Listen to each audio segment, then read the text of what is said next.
has failed me. I have my laptop here, and I scheduled this live stream to go from my phone. I scheduled the live stream to go from my phone, but for whatever reason, I can't access scheduled streams on my laptop, and Google's YouTube support was unable to help me. I exited the chat with him 2 minutes ago after basically saying, look, if you're not able to help me, that's fine. That's it then. There was no control room option. So I'm trying to figure out what happened there. But anyway, so I'm here. I'm here. So if you have any questions or anything like that, that's what I am here for. Hello, Eldest. Sunrise Water Media is here, and DCO Entertainment. See everybody. Basically, here I'm traveling, so I'm not in my regular room. Sorry about the environment. Sorry, there's no microphone. Sorry, everything. But hey, what can I do here? So. If you have any questions, the reason I'm doing this stream is because I know that a lot of times people are doing, it's now summer, school's out. There's a lot of people that will look at the summer to start things like, for example, they're going to start doing some sort of recording. They're going to start doing some sort of, something that's fun. And that often involves recording something. So what I'm doing in this stream is if anybody happens to have any questions about recording sound, any questions about audio, anything in particular, I'm here to answer your questions. So if you'd like to join, if you'd like to ask a question, I am gladly able to do that. Here, I'm turning this down so that way at least I can mute this live thing from my laptop. If you're just now tuning in and missed the very beginning here, the reason I am not on my laptop with my setup and stuff that I was expecting to is because YouTube has failed me. I'm unable to, for whatever reason, access this live stream from my laptop there. So it's either from my phone or nothing. Hello, Dave. Thanks for joining. Alan, how have you been doing? I've been doing sound for a corporate job today and also the weekend. Feeling in my arms. Got boom arms, yeah. Yeah, I totally understand that and get that. Let's see. Question came in. OT Super Duper. Any thoughts on sound devices noise assist? Well, here's what I know about it. It's a very interesting technology. I like that they did that. I like that the Mix Pre version 2 series has the ability to do either noise gating or auto mixing. I like that.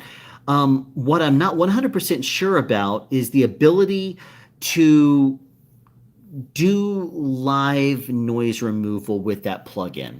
I have not actually used it, nor have I talked to people that have. I do know it's an option, but I'm not a big fan of doing things like that live into a mix track. Now, if you want to create a second mix track in order to, which I don't even know if you can do that on the mix. No, you can't do that on the Mix Pre series, to my knowledge at least, because what I would do is I would take the left, I know you could do it with like a 788 and a 688 series where you have the left channel, which goes directly into the mix track and is in the standard, but then the right channel would go towards, you can loop it out in through something like a Cedar DNS2 and then come back in with noise removal there.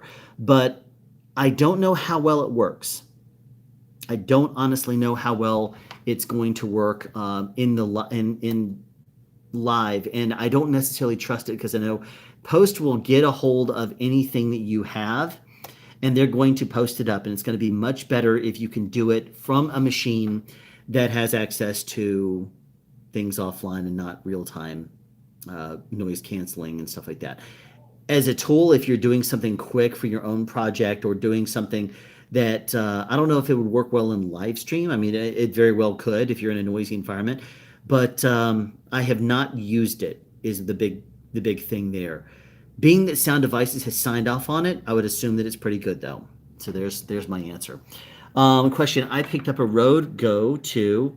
If I connect it to my Mix Pre 6, what should I set the Mix Pre gain versus the Go? Well, usually signal to noise ratio on a device is going to be best when it's high. I do not know the quality of the output of the Go 2, but I've not heard complaints about it, especially in the price point. So what I would suggest you do is if the output is line or mic level, I would go line level. And then I would go in on the Mix Pre 6 or the Mix Pre series, I'd go in at 0 dB line level and then see how well it works. If it goes out of the Go at line level at 0 dB, then see how well it does on your system at that point. Because if it does pretty well, then chances are you're good to go. Now, technically, you would want to amplify it as much as it could go on the Go 2. But I happen to know with the Audio Limited A10 series, it doesn't necessarily give you the best noise performance if you output at the highest in mic level. I don't in line level it's definitely better. But so I don't know if necessarily if you go above 0 dB, if that's when it starts to use its internal amplifier, or if that's the point where it would start to, if that's line level and then you're amplifying it higher than that, it depends on the quality of the output of the line, let the truth be known. And I would start at 0 dB on both and then adjust the level accordingly. If you have to go down on something, chances are down on the Mix Pre is going to give you a cleaner result. I would say try it and see what happens. That's going to be the best possible thing to do there. How do you balance one gain versus the other? What I would say is go out line level on the Go and then adjust it on the Mix Pre, because the Mix Pre is going to have much cleaner inputs. And if you can get the best possible performance out of the Go output, then the Mix Pre is going to give you cleanest inputs aside from that. So there you go. Part one, eldest. Okay, I have a question for you. So one of my roommates and I now share office space. We are planning on using this space for recording. Okay? Thanks for answering my questions that I literally couldn't find anywhere else. Okay, sure.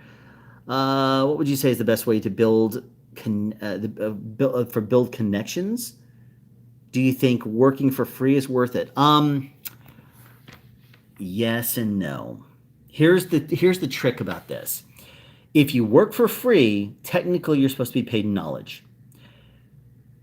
Now, on free projects, if there's experienced people, then you'll get good knowledge. If there's not experienced people, then forget about it. And that's the big thing right there is there going to be experienced people?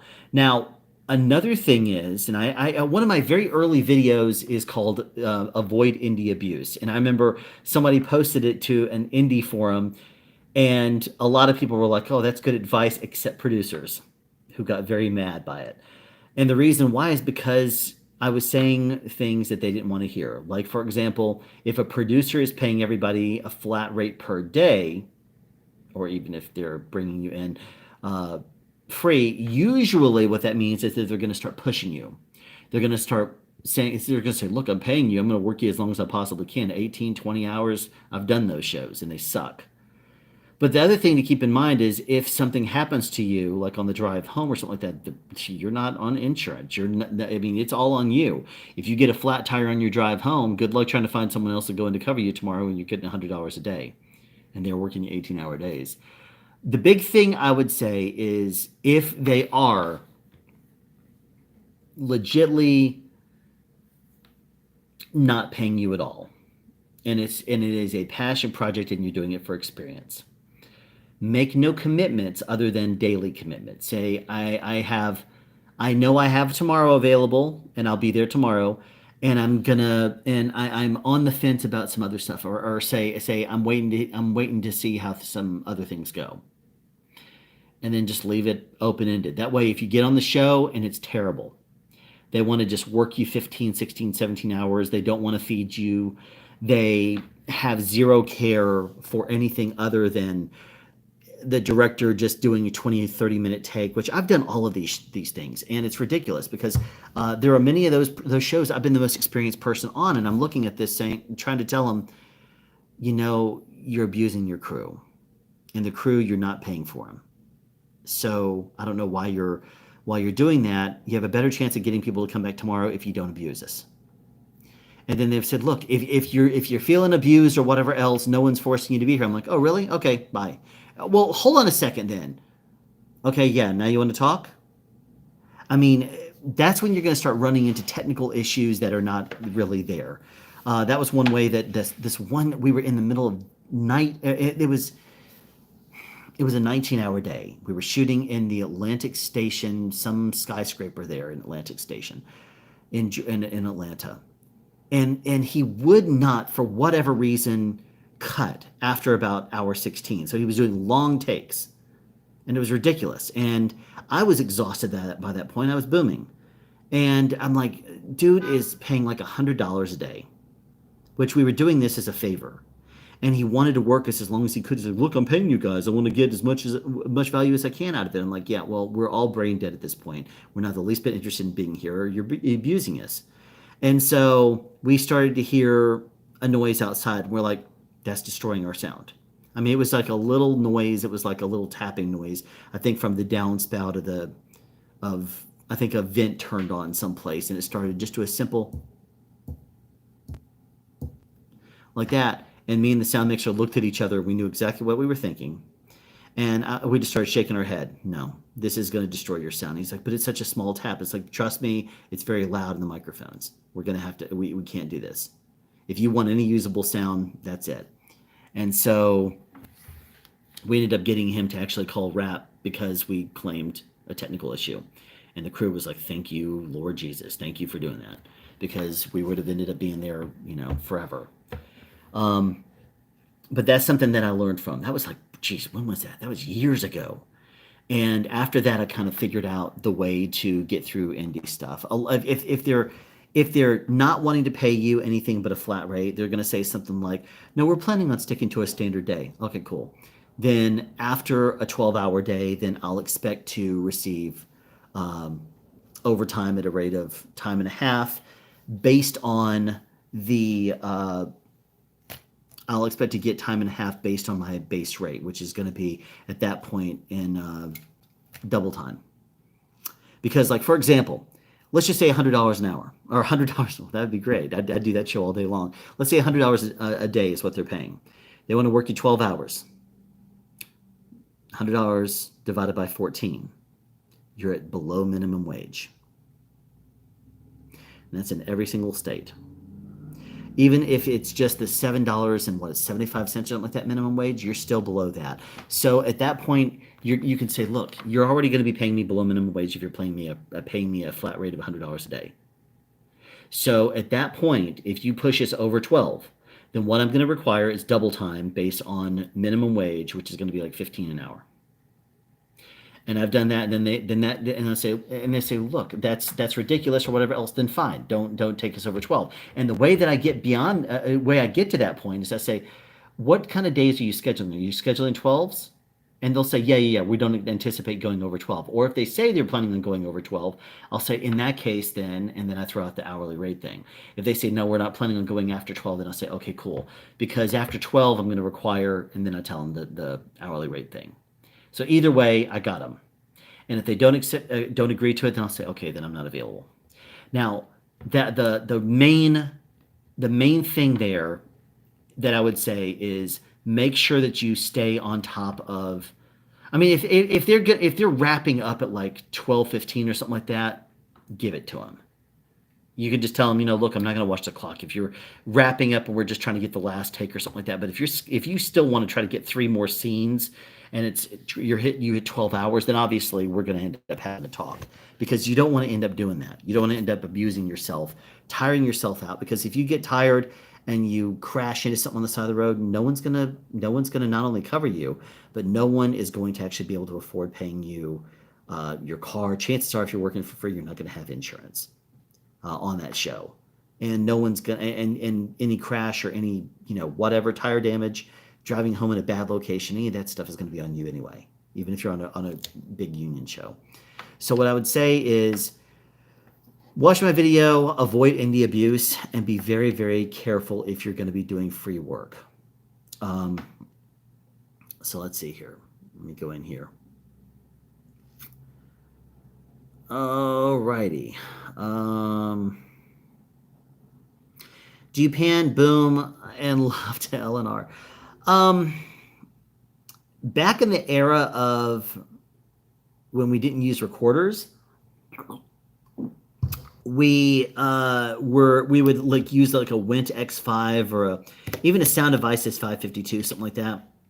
We used to put the boom on left and all the lavs on right, or we would not use the boom at all, and we would just bring that up if we needed to for whatever we needed to, and that would be on either left or right channel. And what we would end up doing is putting some lavs on left, some lavs on the right. That was before we had recorders. So the big thing I would tell you there is if you're using a recorder, create a mixed track of everything, because you're multi-tracking. You're going to be ISOing everything. If you run out of channels and you don't have enough room to ISO everything, that's when you'll throw your mixed track on one channel and then use the right channel as another ISO. That works. That way you're at least using everything. But if you're using a mixed pre, that's really not going to be much of an option. So there's that. Noise assist is on one channel on the mixed pre. It adds a minor amount of latency. Yeah, it does. But I think that one channel can be your mix track. Correct me if I'm wrong on that. I think they said it could be. I don't think it is necessarily like channels 1 through 6. And if so, then I would think that it's pretty useless, unless you have a very noisy single microphone that you're trying to record.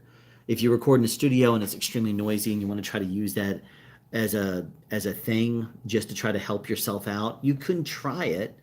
I don't know a plugin for $99. Personally, I would want to pay $99 for a single channel thing. But, you can if you want to. I do know people are selling the 6 series and 7 series even recorders for in the 2000s sometimes. And if that's the case, I would say, you would at least have the ability to go out of that into something else if you wanted to and loop back in. That way you can at least try to use some sort of noise removal system like you could rent a DNS2 and see if you wanted to. But I would not be able to justify it on a mixed pre. Not unless I knew that one channel was going to always be noisy. And if I was going to plan on doing that, then maybe. But I thought that you could use just your left or your right channel as the one channel you get noise assist on. And if that's the case, you could then enable noise assist on the right channel, for example, route your mix track to both channels. And then, okay, noise assist on the mix pre 3 is $300, I believe. The auto mix assist is $99. That's what it is. Okay. See, I haven't looked at it in a while. And so I'm sure you're right. And in that case, then I would say if it's only on a single channel for $300, then that's on you if you want to give it a try. If it was a left or a right, I would find it maybe useful. If it's not available on the left or right channel, then I wouldn't personally find a way to justify it. So Fear Sound says it's worth it. Okay, so cool. So that's a thumbs up from Fear Sound on that. I have not used it, so I don't know the results of that. I would find it very hard to justify if it's a single channel for $300, though. That's personally what I would do, because I'm a big stickler about getting it quiet, and I know Post has gotten pretty amazing. So even if there's a lot of noise, I would personally rather trust Post tools to remove that than on the fly plugins. That's me personally. All right. Oh, and love the Electrosonics tour. I got them on my future upgrade list. Thanks for that. Absolutely, man. I tell you, that was such a fun place to visit. Talking to Gordon was just amazing. And I recorded almost 2 hours of footage there. Some of it was just walking around. Some of it was questions I asked him off the book. Some of them was him telling me about products that are in the works.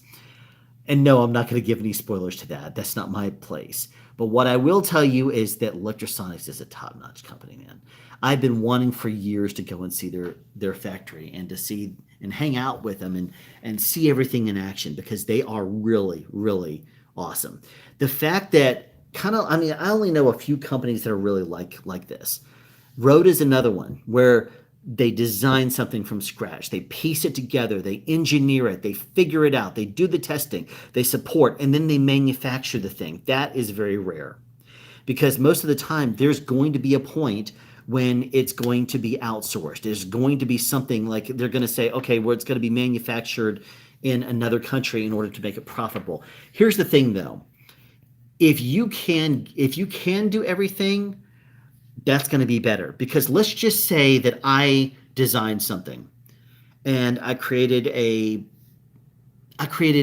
most of the products that I am able to support it and I'm able to manufacture some parts of it, but other parts I have to outsource and I have to buy those modules someplace else. Here's the thing you're going to run into. As soon as you start to, what's the best way to put this? If you run into any kind of a technical issue, let's just say that I'm making a wireless unit and I say, okay, well, I'm going to do testing. And then as soon as it comes down to a component that either I make or something else in the signal flow is something that another company makes, I'm going to say, okay, try the other company first. The other company says, oh, it's not us, it's Alan's company. Then you're in the middle trying to jump back and forth between which company made the part that was actually an issue. One company is going to throw you over there and because they're not going to want to deal with it until they've exhausted their resources. The other company is going to throw you back. When it's Electrosonics or it's completely done in-house, they have to fix it. They're going to say, where's the problem? Then let's resolve it. Because it is only one company that you have to deal with. It's not like one component comes from one place, another component comes from another place. It's not a great way to consider it is like the American hospital system. When you check in at the hospital, every single doctor that happens to do this number and just looks at, okay, I concur. Okay, I'm going to put my $125 bill on that. Next doctor comes over. Yeah, that looks accurate. I concur. Puts that down. Bill them for $125. And then they come and give you some pill. They put you on an IV. All these things are billed separately, and so you end up with you get your hospital bill and you feel like, okay, great. I see my bill is going to be after insurance. It's going to still cost me out of pocket $750. Okay, that sucks. At least I'm moving on. Then all of a sudden you receive a bill from a doctor. Why wasn't that added in? Then receive a bill from another doctor, and you're like, wait, why am I being nickeled and dimed here? It's I wish that there was, if politicians really wanted to help us, here's a rant for you. If politicians really wanted to help, they would make hospitals have to consolidate all information. Okay, after 30 days after you leave, if you have not submitted your bill, then it is not considered part of what the person owes. Send that to the customer. Let that be one lump sum that they have to deal with. Because I do not like having, for months and months on end, having some doctor sending me an invoice for something else. When my wife went into labor 3 times with my kids, then it was always, a few months later you receive a bill for something. You're like, what is this for? And it's like the doctor looked at it. It's like, I don't remember seeing you there. My wife doesn't remember you being there. Who were you? Oh, well, I just confirmed the blood results. I'm like, that's the same thing another doctor already said. So anyway, let me end this rant right now and move on to the sound. Okay.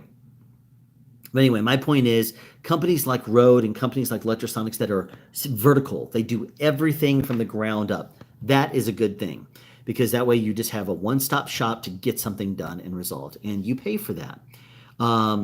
With Electrosonics, with Rode, the American dollar is worth quite a bit more than the Australian dollar, and they're also closer to China. So when they buy parts that they use, they're able to verify that things work. They're able to produce it fairly inexpensively and send things out all over the entire world, ship it out in bulk. So it's actually quite inexpensive by the time it reaches you. If the Australian dollar was worth something like the pound, nobody would be able to afford a road that was twice the price. Now, granted, they still make good stuff, but it would be a lot more difficult for someone to remain competitive when the value of your currency is so much higher, and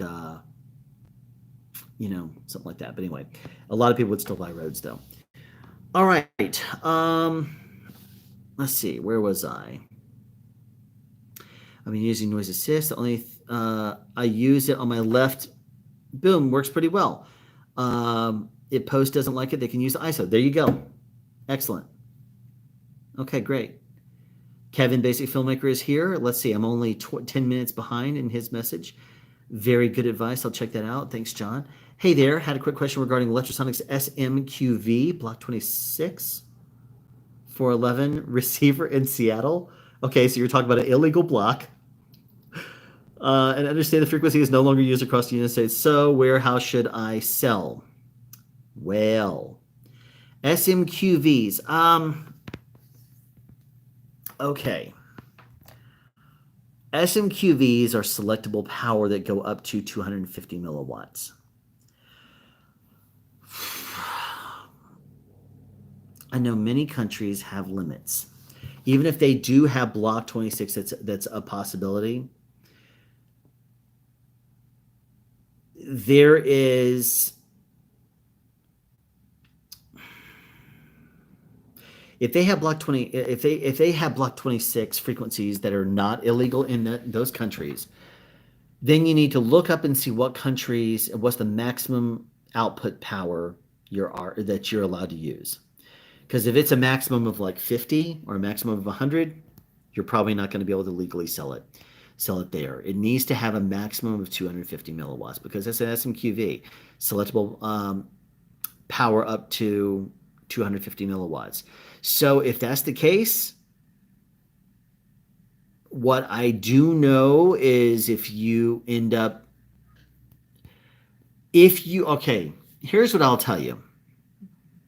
I have seen people post online and say, hey, is anyone using Block 26? And you're going to end up having people that say, yes, I'm using it, even though it's illegal. Like you acknowledged, it's an illegal frequency. But here's the thing. There are still people using them. If you can find out who those people are, shoot them a message and say, hey, I happen to have a Block 26 SMQV and a 411. Any interest? And then they might talk price because they might say, well, I can't buy any of those frequencies and they work great in my area. So what I would say is if you want to put something in a forum or put something out there and say, I know Block 26 is no longer used or usable, but is anyone using it? Is anyone still using it? And if a blanket statement like that actually ends up, pulling in, reeling somebody in, make a pitch at them and ask them if they're interested at all. I mean, you can always do that. Let's see. That video was so good. I watched the entire thing. That's awesome. Oh, sounds good. I'll check that Electro tour out. Cyril, if you can get it. Whoa. It's scrolling fast. What's going on here? If you can get the NTG3, go with it. Where in the world did that come from? I'm planning to buy a professional. How did I miss this? I'm planning to buy a professional shotgun microphone. I'm torn between. Wait a minute. Okay, I have the original mix pre, so I can't confirm moving the channel. I don't think the original mix pre does any of the plugins. So you're not going to be able to use the noise assist on that. So I'm planning to buy a professional shotgun microphone. I'm torn between DDS Mic 2, NTG4, and the NTG5. If you watch my video about the NTG5, I compare it to the NTG3 and the NTG4 Plus. Look at the comments and listen for yourself. NTG4 Plus can't compete with either of those. Then I did another video where I compared the NTG5 versus the DDS Mic 2 and the 416. Well, you can compare the NTG5 versus the S Mic 2 and determine which one you like better. Here's what I will tell you. The Deity S Mic 2 is cheaper by about 140 bucks or something like that than the NTG5. But the NTG5 also comes with a bunch of components. It comes with a shock mount, it comes with a softy, and it comes with a foamy windscreen. So you do have various different accessories with it that you would have to buy on the Deity if you like the sound of that. So if you do like the Deity, then by all means go that way and then buy the extra accessories that you need to. Um, so the only thing that NTG4 Plus is actually good for in comparison, money wise or anything like that for the NTG5 is if you need any kind of internal powering. If you need internal powering options, the NTG4 Plus you can plug in right on the inside of the XLR jack. It has a micro SD. You plug it in there. It holds internal power, and you can actually power the microphone that way. In that capacity, then it's going to be worth it. If you go straight out of that into something like a mirrorless or a DSLR, if you're talking about comparing it straight up against the DD S Mic 2 or the NTG5, I wouldn't say so. I would not say so at all. I would say listen to the S Mic 2 versus the NTG5 and the 416 video I have, and compare and see what you like better, the NTG5 or the S Mic 2. So let me move back into whatever hashtag ding clang dong. There you go. Rode's firmware updates are great too. Yes, they are. They really and they also do some great stuff with the Rodecaster Pro. I'm in Canada where I go to the hospital. I don't live with Bill. Okay, fierce sound. It's, that's cool. I'd like to add my thanks to Electrosonics tour. They did a great job. I mean, I tell you, Gordon is amazing. I've known the man for years. Usually in social media, Carl, who he pointed out his office, Carl is usually the guy that interacts and stuff with in social media, and Carl is I've known Gordon a lot longer than I've known Carl. I know Carl mainly online. I don't think I've ever even met him in person. Maybe I have. But I know Gordon in person. And so getting a chance to see him and hang out with him and stuff is just wonderful. Love the guy. So it was great. He's extremely knowledgeable. There's been times in the past I've called him and said, a quick question for you, Gordon. We talked for over an hour. So, he's just he's a gem of a guy. Wonderful guy. So I'd like to add my thanks to Electrosonics tour. Yep. It was really amazing at Curtis Judd. Oh, yeah. Okay. Second on the NTG3. Who said NTG3? Oh, it's NTG3. You see, I personally don't like the low-end boost of that. I prefer more natural type sounds. NTG5 is a more natural sound to me. So my finishing words in my NTG5 review of move over NTG3 because there's a new flagship or something like that, I still stand by that because I think that the NTG5 sounds great. I've heard that there are some issues with noise that apparently pop up. It's like RF related noise, and I have never encountered that. But supposedly, if you use it a lot, then it becomes present and it becomes something that's known. I haven't run into that at all, though. But I've heard about it from a couple of different people, and I think there's people in the comments on that video, the review, that actually says that. But the NTG3, there's nothing wrong with it. The thing about it is, if it has an extended bass, which is the way that Rode refers to NTG3, they say it has extended bass. When you have extended bass, what that means is the farther away you get, if you get closer, like a normal distance away from something like that, you're going to hear extra bass. But because people are going to say that cinematic, it's not really an issue. You start getting farther away, the mids and highs are going to travel, the low end is going to start to fall off, and that's when you sound more natural. But because it doesn't start to sound thin or start to sound distant, because that bass is boosted so much, it's actually pulling out decently at a farther distance, people are like, oh yeah, I like the way this sounds. It sounds more natural, it sounds better, or whatever, however they word it. But personally, I'm more of a fan of flat mics, so I personally prefer the NTG5 over the NTG3. That's just me, though. I'm very much in a minority on a lot of different things.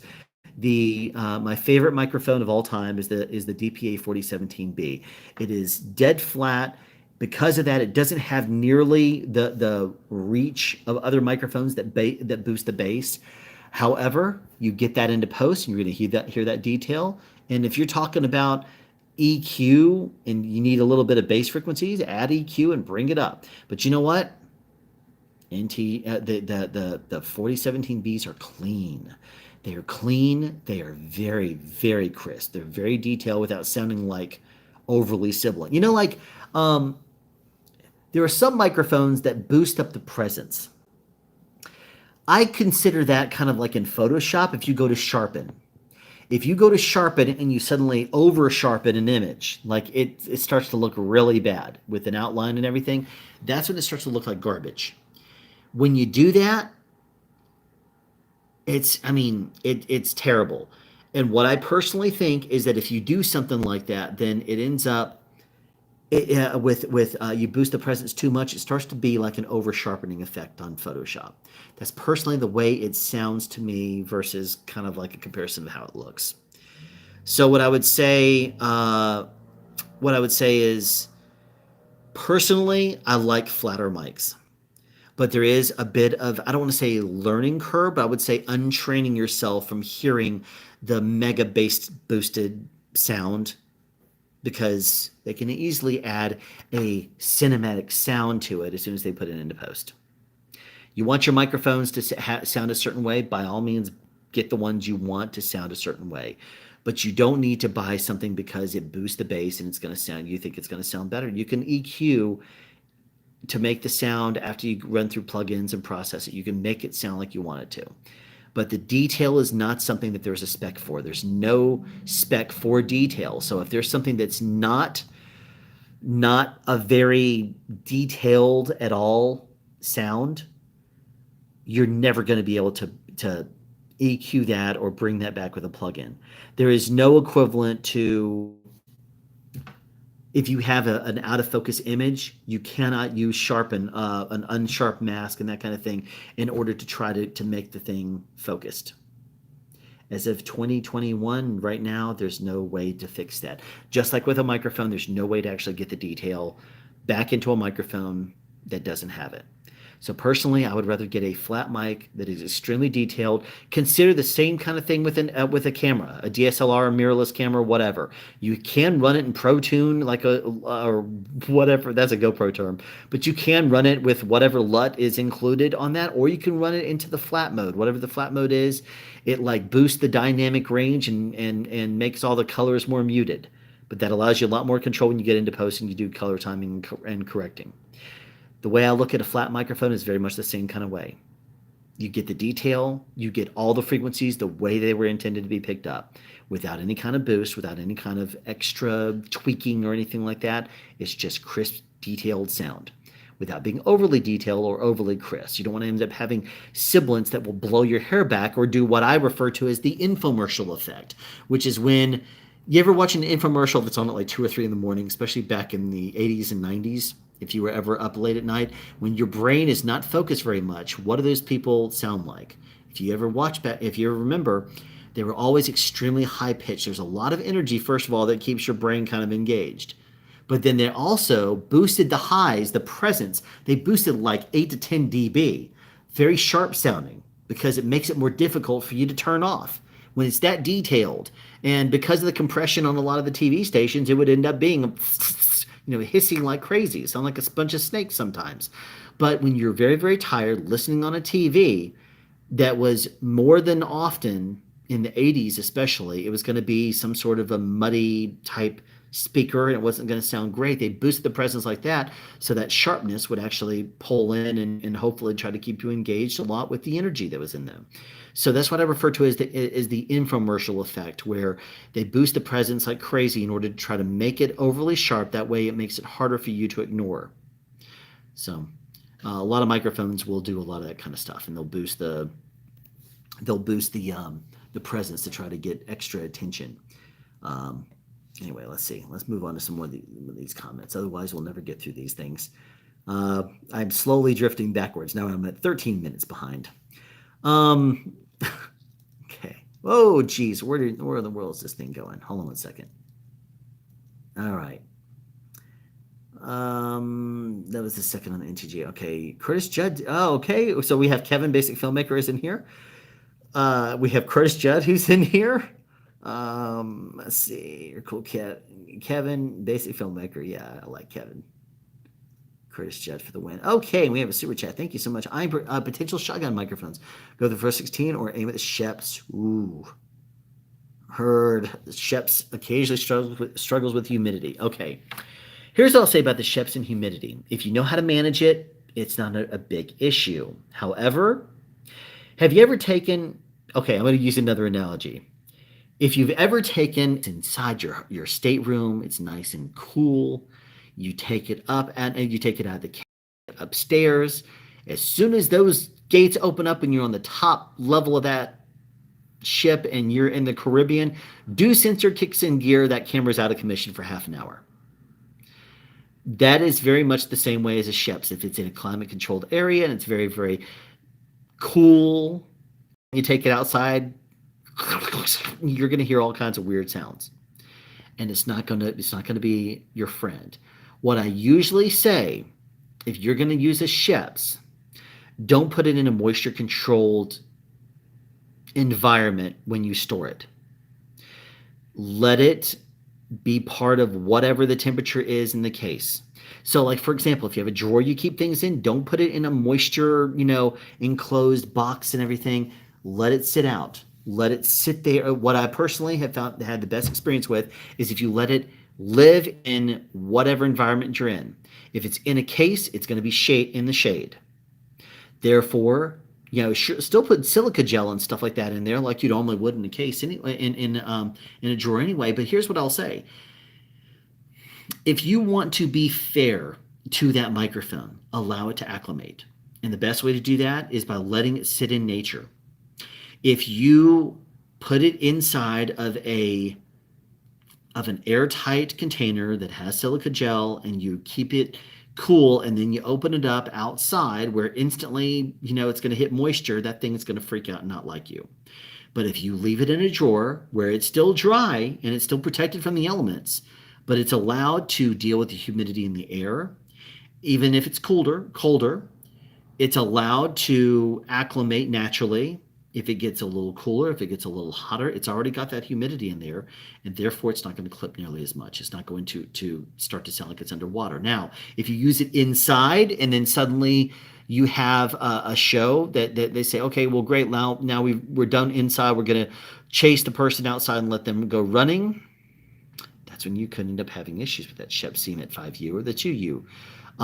What you're then going to run into is that there could be humidity that's suddenly going to hit that microphone. Now, it's not going to shut down like a camera will, but it's going to start to make a bunch of noise.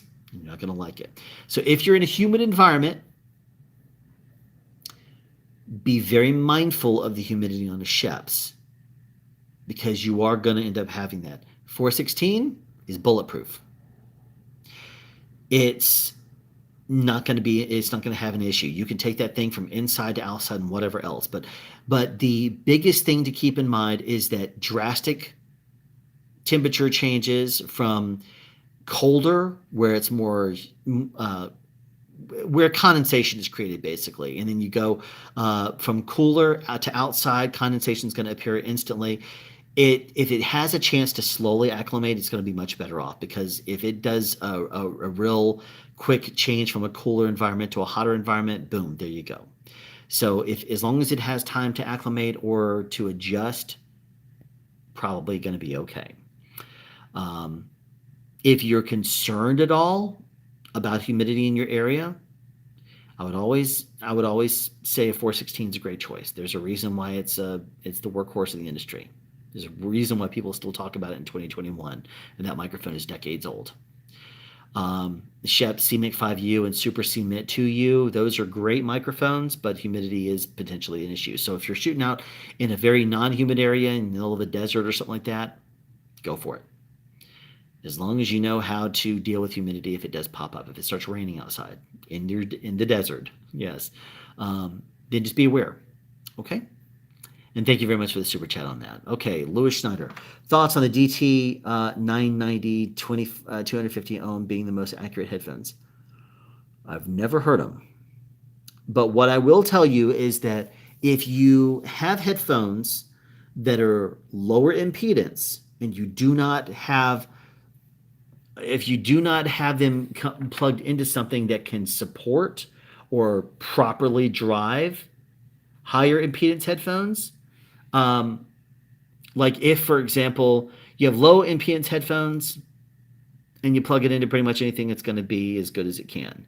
If you have high impedance headphones and you drive it correctly, yes, you're going to be able to hear better. You're going to be able to get better performance out of them. There's a reason why high impedance headphones, if they're used at all in studios, they're going to be used high impedance ones because um, basically the impedance is resistance. That's what it basically stands for, and it's resistance and pushback. Let's just call it pushback of AC current, I believe, is what it is. So if you're talking about impedance, you plug up something and you plug it up and there's a lot of resistance and it's having to push through a lot and the headphones are not able to deal with that, your signal is going to degrade. If you have no problem in the world with driving high impedance headphones, then there's going to be more control over the driver. It's going to have it's like if I were to say if I were to try to push something and it's very very light, then I'm not going to have an issue pushing it, right? But if I'm pushing something and there's resistance, but I have no problem pushing that thing through the air, there's resistance back against my hand, then I'm gonna I can slow down quicker with my hand, and that resistance will force it to a stop quicker. Does that make sense? So if I'm pushing something that's extremely light, trying to push a slotted piece of paper across a desk, and there's no resistance there at all, if I suddenly need to come to an instant stop, it's at the stopping speed is my hand. Versus if I'm pushing against something like a piece of, let's say, aluminum, it's giving me some resistance. If I stop my hand's motion, my hand will stop faster because there's more resistance to it. That is kind of an analogy that could help you a little bit with that, even though it doesn't exactly work that way. That might help you to imagine higher impedance versus low impedance, where it will be able to control better when it's higher impedance, provided you have the muscle strength, so to speak, the drive power behind the drive. So higher impedance headphones, as long as you can drive them properly, are going to be better than low impedance headphones will. As for the DT990s, it's up for debate. I mean, everyone hears differently. That's one of the reasons why I don't like headphone reviews, because everyone hears differently and there is no way to share that experience with someone else. You could, if I go and if I go to a place and I try on a bunch of different headphones and I'll listen to songs, I listen to people speaking, and I'm like, oh, okay, I like the way this sounds. I like the way this sounds. I like the way this sounds. Then here's the thing. It's going to be completely up to me and the way that it sounds. It's going to be up to the comfort level when I put them on. How does it sandwich my head? That's a big one to me. Is I don't like them that just sandwich my head and give me a headache.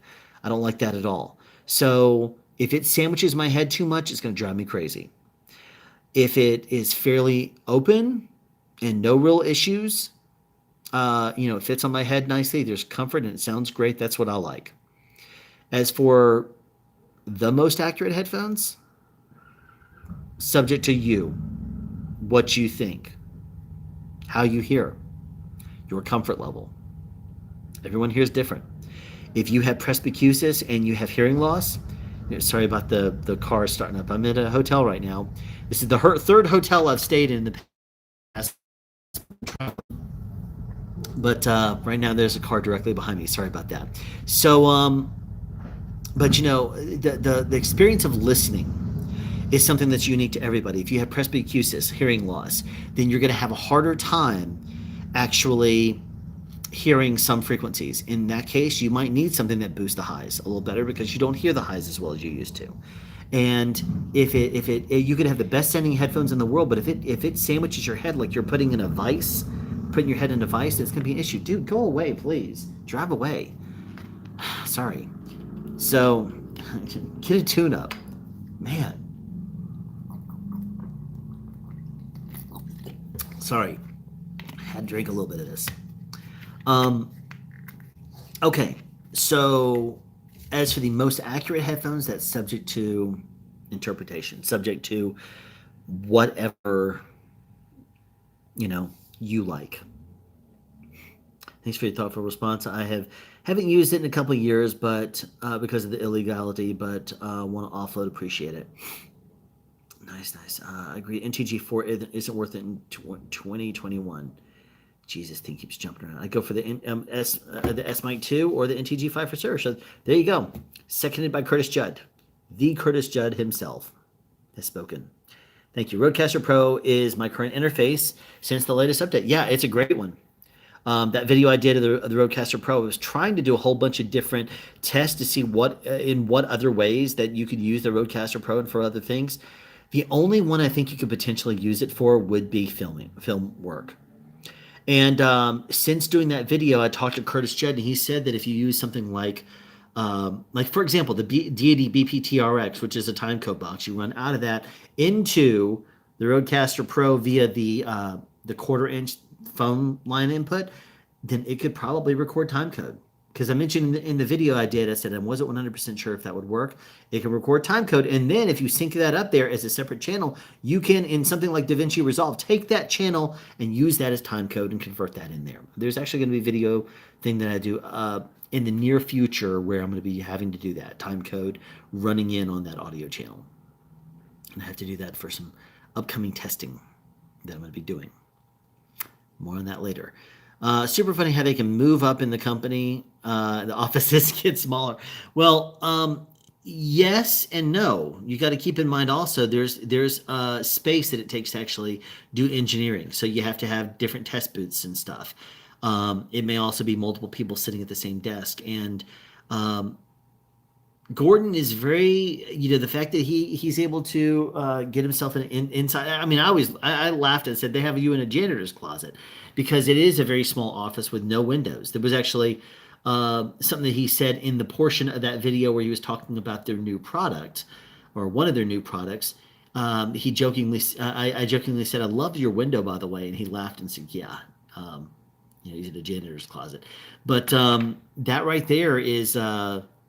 It's a very interesting thing. And then I imagine he could also work at home some. So if he can work at home some, or he's just going from meeting to meeting to meeting, then why would you need a big office? I mean, you know, honest truth of it. If he wanted to, I'm sure he could snap his fingers and get a bigger office if he wanted it. But Gordon seems to be pretty chill about things, and so chances are he's just happy with having a smaller office. I mean, because as long as your desk fits well and your lighting is good and stuff, then you're in good shape, right? Okay. Working on narratives short with no dialogue as the characters are deaf with a coda daughter. Any thoughts on covering ambience as the sound story versus having pillars of sound with speech?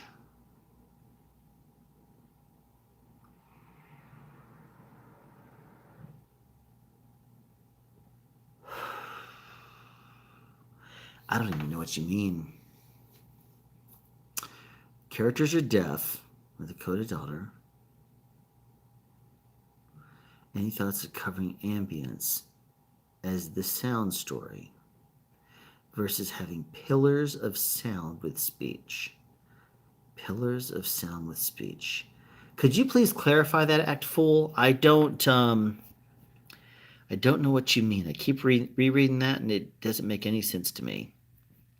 Bass boost on the NTG3 have been saving grace on some shoots where shadows are everywhere. Yeah, I mean, NTG3, because it has that extended bass, you have more technical reach.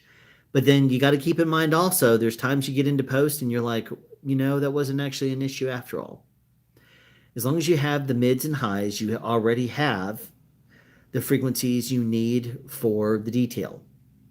Keep in mind that I do have the video called Overtones, Harmonics, and the Human Voice.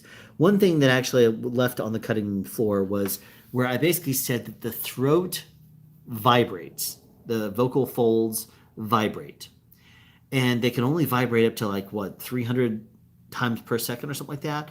But then the mids and highs come from the fact that you have harmonics and overtones, and your mouth shapes those words. So basically, it takes it and chops it up into little pieces. So if you can imagine, the bass is the general like that cadence, and then the highs are what kind of chops it up and provides definition to it. So that's kind of the way it is in so many words. Even though the lower frequencies are definitely the fundamentals, it's going to be better in the long run if you manage to have um, very detailed sound, because you can EQ in a little bit more bass if you need to. You can remove bass if you need to when you're too close. You can just roll that off.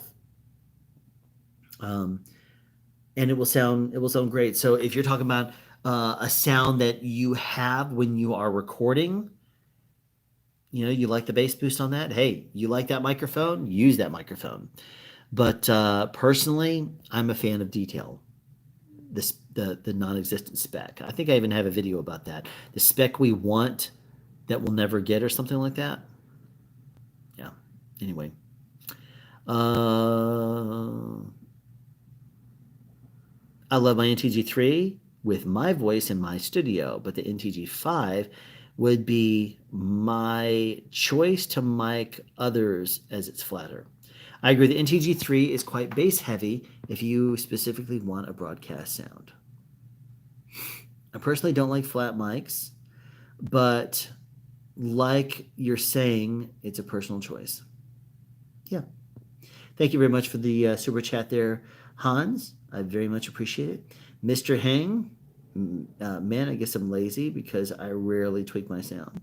Not necessarily. If you get it right to begin with, you don't need to do a whole lot to it, do you? And Mr. Hing, you never ended up. You reached back. You reached out to me the one time. I had one activity going on one weekend, and that happens to be the time you asked me if I was available to talk to your class. And I never heard back from you again. I know now that we're at summer, but hey, we're going into fall again soon, and consider reaching out again, because I am definitely interested in talking to your class. As I mentioned before, I'm doing some traveling this summer. I think this is the third hotel I've been in the past month. It is the past month. If it's not been 5 weeks, so it's either right at a month or it's slightly over. But I'll be traveling again tomorrow. So there's quite a few places I've been going, some adventures. One of them when I went to visit Electrosonics, but not all of it's been for sound speed. So, there you go. Post audio is like post color correction, tiny touches. Used to spend hours mucking with it, come back the next day and yeah, exactly. That's the way it is. There's all these memes online about spending hours color correcting or tweaking your sound, only to realize that it sounds better when you hit it and bypass. Or even it's the same exact way. You undo everything, you untick the box, and you're like, it looks so much better before I started messing with it. It's because you start to get overly analytical, and you start picking it apart, and then it ends up driving you completely nuts, and then you start seeing things that aren't there because your brain starts to fizz out. It does. So yeah, either that or you start tweaking with something, and you're like, why isn't this? I'm doing more and more and more, and it's not affecting the sound. What's going on here? Why isn't this working? It's in bypass. That's why. I'm planning to buy a condenser microphone for vocals. What would be a great mic under $200?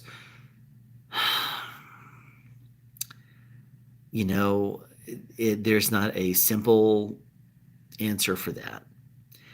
You're buying a condenser microphone for vocals. Are you talking about singing? Are you talking about doing voice? Are you talking about doing film work? There's a lot of different applications. You said you want a condenser microphone. Tell me about the use, what you're using it for. I need to know more details before I can just recommend something. If you tell me that you're in a recording studio and you say great mic under $200 in a recording studio, and it's going to be a treated environment, if you can get yourself on a used NT1, go for that, because it's going to be a great microphone for you. If you're talking about doing film work, okay, do you need a shotgun microphone, or no shotgun microphone. Go slightly over, and you get yourself an S mic too, um, or well, if you're trying to stay under 200. I mean, it just depends. What you mean by vocals? Are you recording like song? Tell me what you mean by vocals. Okay, I have a real question. What is a recommended flat headphone? I'm trying to train my ears to be better at a year in the low, mid, and high end sounds. Okay, flat headphones are difficult.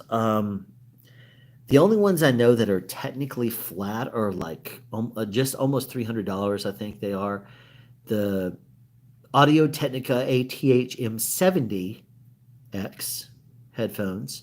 Those are mostly flat. I think people have also said online that the M40X headphones are also relatively flat, but they're a lot cheaper. Um, if you're on a budget, you could try those, the M40, the ATH M40X headphones. I'm personally not aware of a pair of headphones that are completely flat because they always try to do a little something, give it a special sound to it. Okay, we have American Liberty. Sorry, it's almost 20 minutes after you asked this. Do you have any experience with sound effect and music library services? No. Now, with regards to music, if you're talking about music, I will trust Andre over at Worth It or Not completely.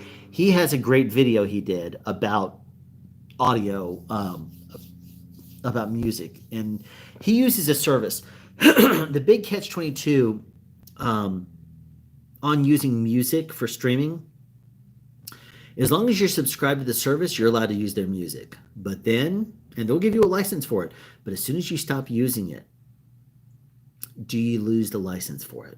Because if so, if you produce, let's just say 100 videos on YouTube or online use or whatever else, and you had the license when you produced the music, and then you lose the license because you're no longer paying that service, what's going to happen to your videos? All of a sudden, are they going to say, oh, no, copyright infringement, you're going to have to pay us for that, or you have demonetized videos or something like that?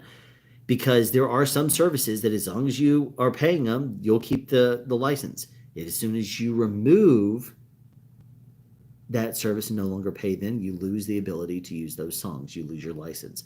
There is a service that Andre, Worth It or Not, uses, and he recommended it. I'm going to see if I can find it, and if I can find that video, I'm going to drop it in the chat because it was a very cool video, and what he was talking about is you use it and it gives you a license as long as you're using it, and for any music that you have already acquired, you have the ability to use that forevermore if you use that in a video, because you paid for that service when it was under license. His video was called something like what music service I use. I'm looking for it right now. As soon as I find what's here, it is 7 months ago, and geez, it's so sad. That video has 287 views. It is so good too. Watch this. Watch this video. I'm going to put it in the thing. He did a great job with this video, and if you are not familiar with Andre, definitely check his channel out. So this is the one that I think he covered the bases very well and what it is. So check that video out right there, because he talks about the music service he uses and why. And I think that would be a great one to get. As for American Liberty, is for the sound effects library, I can't speak to that. I don't know anything about music or about music library or sound effects libraries. As you know, with my theme song, I produced my own stuff. I used it in Reason, produced it in Reason. There's another thing. I actually had my daughter. She's a lot better at creating music than I am. She even took a class for it. She has Reason. I had her make me a song, and her style of music is very different than mine, and so I had her go, take the song, derail it, then make it worse, lean on it, make it crazy, then have it be a complete dumpster fire, and then pull it back in for the last like little 8 count. And she was like, "Dad, what did you do to this beautiful song?" I'm like, "I made it something that's going to amuse me." And I have not used it yet. I have not done a video with it, but that is my ultimate goal there. All right. Curtis Judd. I think the problem with the Sheps and the DC bias mics comes when you keep it in an AC hotel and then take it out to a very humid beach where a bunch of moisture and condense on the capsule, and it's abrupt changes. Yeah, I said the same thing exactly. Good point about sandwiching of the head. I hate the headache after long use. I heard people use NTG3 as a crash mic if they run a 416 normally. Well, it's kind of funny because they're about NTG3 is only about what, $200 or $300 cheaper than a 416. I mean, geez. I mean, if you wanted to get a microphone as a crash mic, then you're going to use an NTG3. That seems kind of seems kind of aggressive. Um, okay, but I mean, yes, you could. But usually I try for crashes and stuff. If I don't go for a sound nearby, if I don't do something like a large diaphragm condenser nearby to catch the sound, if I want something on the vehicle itself, I would usually put something on there that would hopefully deal with impacts better. I might put a lav on there someplace to try to get it. I've known people that use Cub ones from Sanken.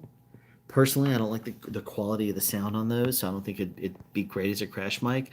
But I would try to pick up something that's a full diaphragm, a full boom mic, and something that's preferably on the cheap side. NTG3 is a crash mic for a 416. It's only like $200 or $300 cheaper. So I would say try to get something even cheaper than that. Try to get a used S mic 2 or something like that, because that price, it would give you great quality for $280. 379 is I think new, 69, something like that. Resolve is the bomb. See, I need to get a new computer because I did that video in 2018 with Titus from Search for Awesome. That video, that computer has been great. And now I use a whole bunch of external hard drives, and those are working great too. The biggest thing I run into though is I'm using more and more for, now that I use that DJI Pocket 2, and I'm getting very familiar with it. It's a lot of fun. And I've also shot more with my mirrorless cameras in 4K because I can actually, digitally move in on it or crop in or something like that if I need to. But uh, it doesn't edit very well on that computer. So I think I'm going to have to upgrade it. It's been 3 years, and at the time, I was only doing 1080p video for it, but most of the location stuff I do now is going to be 4K, and then I'm going to crop in. I just got through doing a whole bunch of testing for a product that I'll be reviewing soon, and it created even more things I'm going to have to test. But then I'm going to be on a downward spiral of how deep should I go with this testing, because it's a device that as soon as they see the video, they could probably say, "Oh, okay, if that's all it takes to fix," and they do a patch on it, then a day or so after I finish my review, it could resolve most of the issues I have with it. So, do I want to go down the rabbit hole and test everything to death, knowing full and well that it could be patched and no longer be an issue? My Deity HD TX video, when I tested the recording versus the transmitting, I came to realize that that the recorder recorded at a different speed than the transmitter. So considering that, when I went to sync it back up again, they did not sync properly. But in the time that I was doing that video, which if you look at it, there was 2 weeks between. I think I did 2 videos that entire month. I did the Deity HDTX, and then I did every Deity Lav testing comparison in different environments. Each one of those videos, I was not working at the time, and that's the reason why I scheduled them for when I did. They were very, very I was shooting stuff and editing every single day, and each one of those videos took me 2 weeks to do. I could go down the rabbit hole and test this thing forever and stuff, but there's so many different aspects to test, and I think that a lot of them would be fixed with firmware updates uh, that would completely warrant my video completely useless if I spent forever trying to test. So what I think I'm going to have to do is just pick the big test and then do that, and then say that I've done other testing, and then leave it at that, because it's going to be very difficult for me to test everything. Um, with somewhat recent updates, so you can disable ubiquitous main mix bus compressor or leave the tone it down to get a bit tone it down. Yeah, I like that you can just completely remove all processing. One thing I really wish that you'd have the ability to do is disable the tracks that you're not using. So if you don't want to record, let's say channel 3 or 4, disable them. But I don't believe that that's an option with the Rodecaster Pro. It wasn't when I was going through every single menu and trying to figure it all out for the video. Lav mics at the wrist to pick lav mics at the wrists to pick up pseudofoley. Lav mics at the wrist to pick up pseudofoley.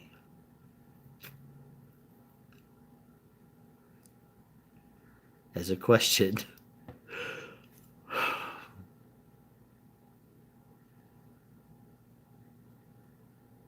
Normally, that's not the way you would use it, because your wrist would. I think I understand. Um, I don't think you would want to do that. I think you'd rather just put a lav someplace near or on whatever you're trying to record, because a human hand will move too much. So I strongly recommend you do not proclaim you know it's illegal. Would recommend approaching it from a historical vintage museum type device, not selling it to be used. I've made it. Um, and there is that. There is that. Say, for historical value, would you like a Block 26? Because I happen to have one. If you would like to have a museum piece, that is obviously. Um, I think where it's illegal is if you know that it's going to be used, or if you know that it's illegal in the area, you're not allowed to use them. But American Liberty does have a great point there. Oh, geez, this thing scrolls so fast when you try to go down a little bit. Dialogue commands so much attention. One is spoiled mixing because words are illustrated coming from people. Still people with no words. How to best keep the audio interested in what you want.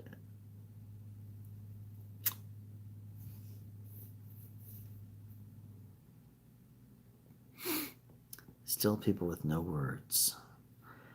How are best to keep the audience interested when you want it.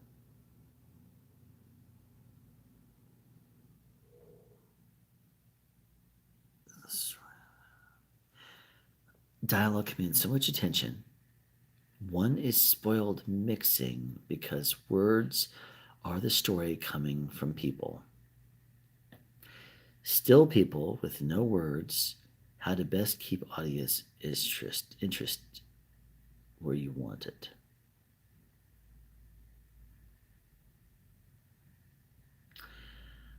I don't know what you're saying. Could you rephrase, please?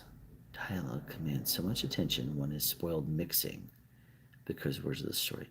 I would, if I'm understanding correctly, try to record it as clean with low noise, and don't record the ISOs with any tweaks on it. Just record it clean and natural ISOs. Don't mess with them. Great listening on. I gotta go. Good night. Good night, Fair Sound. American Liberty at a good point. AT2020 or AKG P220 or 420. Best for both. For what application? I mean, here's the thing. If you're talking about a $100 microphone, I'd go King or Worker B over them. Oh, what do you know? The next comment even says the neat Worker B is a massive bargain under $100 right now. It's funny shade. Yeah, but you know what? Go for the sound. And I think that I know that Bandrew, I think, recently talked about the 2020, didn't he? AT 2020. Did he re-review that one? I'm trying to remember. Um, I personally like the way the Worker Bee sounds and the King Bee. And Neat about 2 weeks ago did post something that says, "Hey, are we about ready for the what did they say? Hey, they made a reference to the King Bee, like, hey, have y'all missed it, or are y'all ready for the return of the King Bee or something like that?" And so it tells me that they're probably producing them again. Due to COVID, a lot of manufacturing plants and now parts, because the whole, China, warehouse issue, parts has been an issue getting a hold of them. So a lot of things that they ran out with during COVID, they were not able to produce more microphones during that time. And then afterwards, by the time their factories are going to be back to work, there's a part shortage. So if you can get a hold of a Neat or a Worker Bee or a King Bee, grab one of those, I would say. As for the AT 2020 or AKGP 220/420, I don't know. I've never heard them and played with those. I have the AT 2020. I'm not a big fan of it personally. It's a very noisy microphone. It's not great in my opinion, especially in 2021. There's other better microphones out there. Management company. The management of the company is crap, but the microphone is shooting well above its current weight class. Oh, the management is not an issue over at Neat. That's the big issue that they've run into there. They actually believe in it. They were bought by Gibson. They bought the brand back, and I think, what was it, Turtle Beach? Wasn't it Turtle Beach that bought Neat recently? The biggest issue they ran into was parts.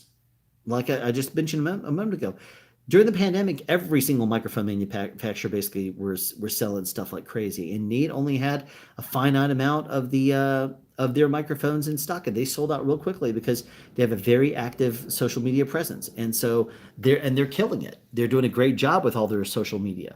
They're very active. They post constantly, um, and the fact of the matter is that there was a part shortage right afterwards created by uh, the warehouse issue that I'm sure you heard about with what was it, fire or something like that destroyed a bunch of warehouses or something like that in China and destroyed a bunch of parts, and so it's difficult to get their cells on parts. As you can see by my eyes, my brain is fizzled right now. So trying to remember exactly why there's a part shortage right there, I'm not able to follow and remember exactly why right now.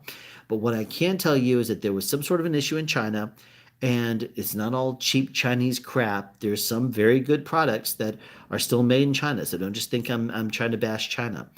They still make a lot of products that are used in every single piece of electronics basically out there.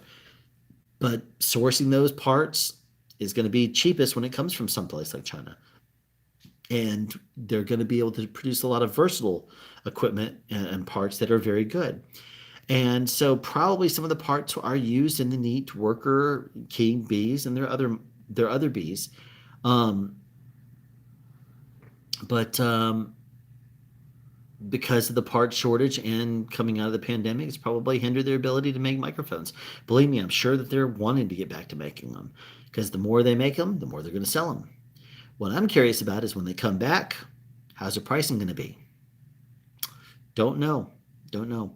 But I do know that they were higher priced and they crashed down low when they were independently owned by Gibson. And their packaging and their quality, sorry, is top notch. Is amazing. So they're very, very good about all of that. Oh, good. A Neat Worker Bee is available right now on Amazon for $89. You can get it in 4 days. Excellent. There you go. Yes for songs. That's probably to do with Andre's video. Do dynamic true condenser electret have different lifetimes? What do you notice about the out of the box versus used? I'm not troubleshooting anything specific, just curious about your experience. Okay.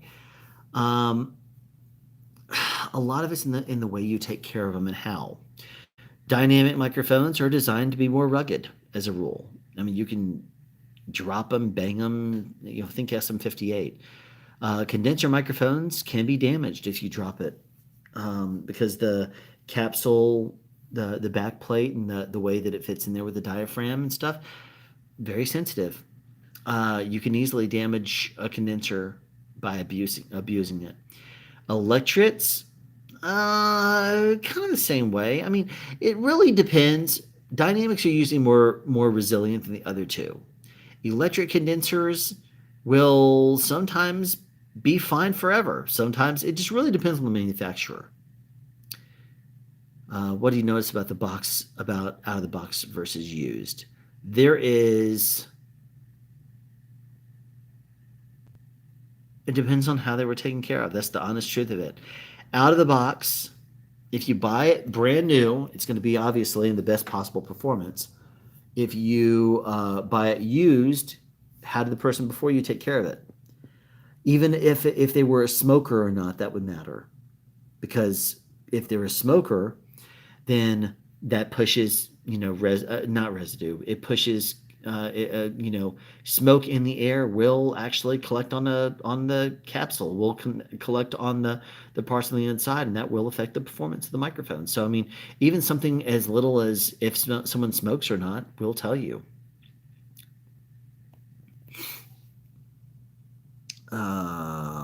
Let's see here. Come on, stop scrolling randomly. Okay, untreated room for singing. All right. You're asking about a condenser in an untreated room for singing.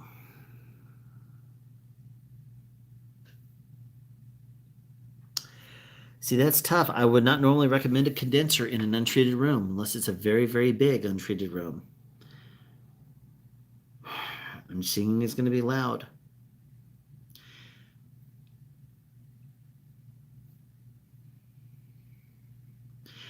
Part of me says, no, that wouldn't be a good choice. They get something more along the lines of a shotgun microphone. But shotguns can pick up even more reverb. Let me think.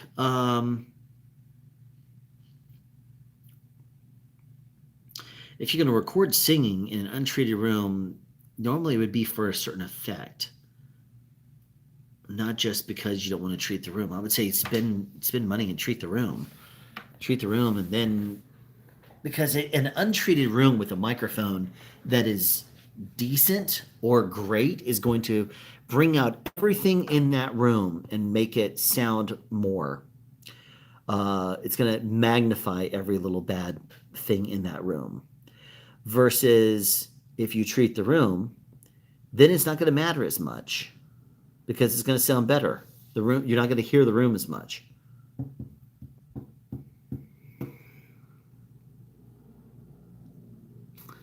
Untreated room for singing. Condenser.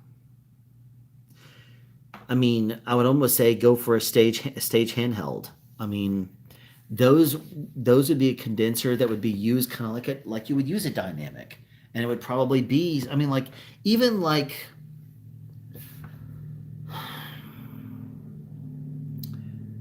the Beta 87A condenser that I use, the Shure Beta 87A that I use. I bought it for that one video where I compared it to the 58A Beta. That one video, I thought it sounded pretty good. I mean, it's a Shure microphone, but it's also designed for stage use. The sensitivity is not nearly as high.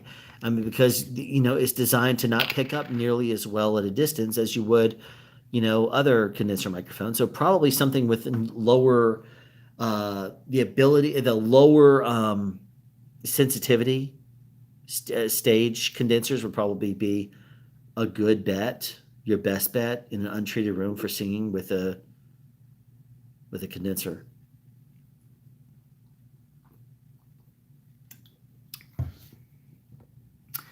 I believe it's artists that allows you to use your music no matter what, including the subscriptions. That would be it. That's artist. That's right. Art list. I can read, I promise. And that's the service that Andre used, I believe. How can you make yourself on Clubhouse? I read two other. I've never used Clubhouse. I don't know what it is. I keep hearing Clubhouse, Clubhouse, Clubhouse. You have to have an invite to use Clubhouse. I don't know. Is it like Discord? Because in Discord, you just use a regular interface. It doesn't really matter. However you would use to record your sound or put your sound on a computer is what you would do. Hey, Alan, just rewatching the S09 of The Walking Dead and was thinking about the different boom scenarios you would have done for every shot. Speak of the devil, here you are. I didn't do season 9. I did second half of season 7, and I did season 8. So you're talking about my friend Kevin Cherokee. Kevin, he's amazing, completely amazing. He did season 9 of Walking Dead. So there was a lot of scenarios for sure. Sound is fine. Hold on, let me try this again. Apparently, epidemic sound also is fine with the content you upload during your subscription, but cancel later. Okay, good. I have issues with the BPTRX as well. Rather noisy when used as a transmitter. Oh, yes. Curtis, you and I need to talk. I've done some testing with the BPTRX, and I tell you, I don't want to give any spoilers here. I will talk to you. What causes sync issues with audio? Different sample rates? Well, not really. It's a sync-related issue. You got to keep in mind if a webcam, for example, is designed to try to minimize latency. If you're talking about a camera that requires a lot of processing power, if it spends more time processing in order just to pull an image out, then there's going to be a little bit of a delay there. Your audio is not going to be processed. It's just going to come straight in and go straight back out. There's no processing really involved. So that is where you're going to end up with out of sequence audio and video. Out of sync audio and video. If the less processing your picture does, the better it's going to be. Different sample rates is not really going to bother it as much, to my experience at least. It's just that's going to be more of if it's going to be able to 25 and it goes in evenly into 30. So it can go evenly. Curtis Judd, but it is possible I have a bad copy. Andrew asked me to send it back to them for testing. You know what? I think I'm running into the same kind of issues that you're talking about, Curtis. So if that's the case, and it's your BBTRX and mine, they could have, and this is, of course, I don't know if your issues are the same as mine. I don't know if it's a firmware, because I don't think that the sound I'm hearing is not firmware related, to my knowledge.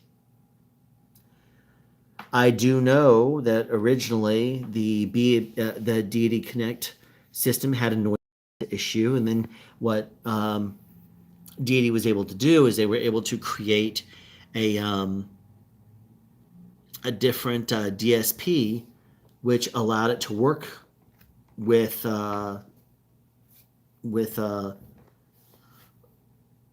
and remove out some of that noise. So I don't think that they would have forgotten that on the BPTRX. And the sounds I'm hearing are definitely RF related. I can send you the testing, but if you want to hear what Curtis, if you're still here, you were here 19 minutes ago when you wrote this. And if you want, I'll send you my tests that I did, because there's some pretty cool things. And that's just my first stage test. I can send you those if you're interested. I'm going to be covering those in my video. So I will ask that anything that you watch of my testing, file it away in your mind, and please let me present it. Obviously, I'm sure you would. But I'll gladly share my results with you for your food for thought. And I think you'll hear the same sounds that you're hearing. I'd be very interested to hear your thoughts, actually. I find myself usually consumer-grade devices with poor quality clocks or mobile devices will vary compression rate codecs. Okay, well there you go. I would think it would be more to do with processing, but Curtis knows camera and lighting and sound, so he definitely knows that, and he would be a good person to talk to. That was for the deaf sound stage.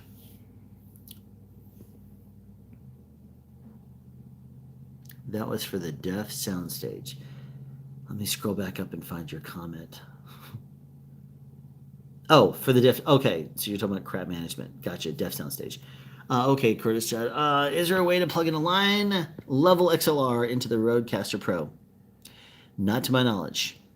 It even says on the actual input itself, mic level.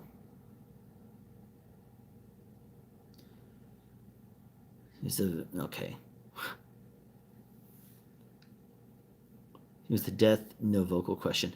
Uh, you would need an attenuator to drop the line. Yeah, there you go. I have an AT 2035 and I like it. Good. I like that microphone too. It sounds the best of the 20 series or the 2 series or whatever they call them. Okay, I figured I was going to be the case at Bangs Naughty Bits, your username. And I had a KGP 420 because of Omni mode. I like the P 2035 at the AT 2035. More for cardio though. Yeah.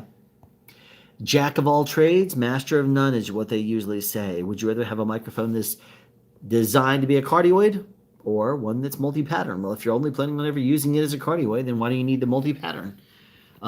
Get a microphone that is just cardioid and is specialized in just cardioid. You will have less capsules and therefore lower noise. At sound speeds, I see the worker be okay. We already covered that. You could try to drop the RCP gain and I guess avoid the attenuator. Yeah, that would probably work. Sunrise Media. Alan needs a fizz, probably. Actually, I do have one here.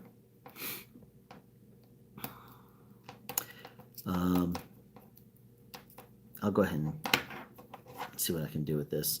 I have to get into it one-handed because I'm still holding the camera. An hour and 32 minutes into this stream because YouTube has failed me. If you missed the beginning of the stream, I had scheduled the live stream on my phone. Now I go into YouTube Studio on my laptop, and it's like, there's no upcoming streams. I'm like, what do you mean there's no upcoming streams? I see it on my phone. No, there's no upcoming streams. So apparently the YouTube app on your phone is not able to show the live streams to your desktop, which I would think the desktop PC would be much better at seeing things than your phone would be. But if your phone makes a live stream, apparently your phone has to do the live stream. So forget about my laptop here. The sole reason I brought this laptop here was while I'm traveling is because I was expecting to do a live stream at some point. Actually, let the truth be known, there's a review I need to finish writing. It's so overdue right now, and I was hoping to be able to work on that, but I've left some. Okay, signal drop. My hotel Wi-Fi is apparently acting up here. This looks like it has a good signal. I'll continue. We'll see what happens. Thanks for answering my question. I plan on hitting up again. I was speaking to my students. This year's been terrible for planning. I had to go on leave from teaching for daddy duties. Oh no. Okay. Do you have any tips for reducing? Well, enjoy being a daddy because it's a very rewarding job. Do you have any tips for reducing noise on an internally cabled boom pole? Is it the sort where you kind of get what you pay for a situation, or is there a way to mod or mitigate? Okay. Internal coiled cable, cheap booms. Okay, you saw my newer video. You saw the Lynx Pro video. Design does matter. And the cable does matter. If it's a cheap cable, it's going to transmit a lot of noise to it. If the pole is very, very cheap, it's going to transmit sound right through it. It's just completely at the mercy of the design of that cheap pole. Now, if you can find where it's having an issue, if you can find, for example, where where that cable or that pole, if you can find the worst possible component on that that's the noisiest, try to remedy that. Um,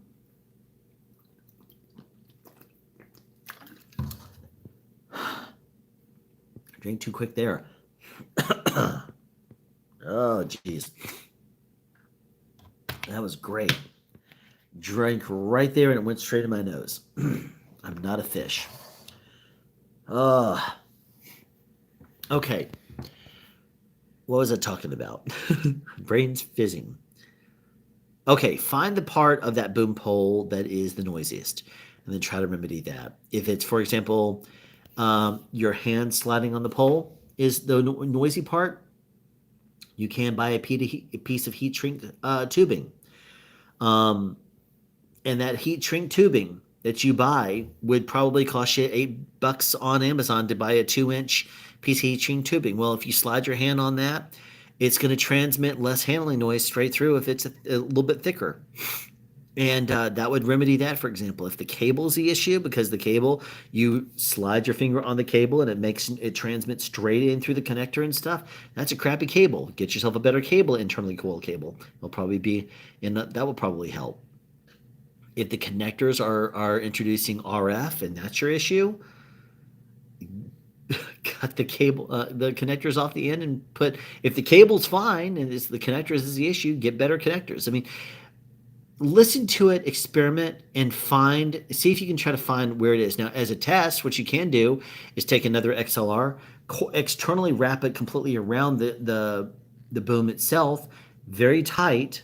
If it's a good quality XLR, then rub your hand up and down the boom and see if that still has the same issue. That would tell you if it's the cable on the inside or if it's the same exact sound on the external wrapped better cable, then it's not the cable, it's probably the boom.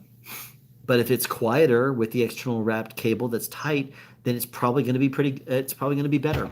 Ow. Stupid desk. Or is it stupid me?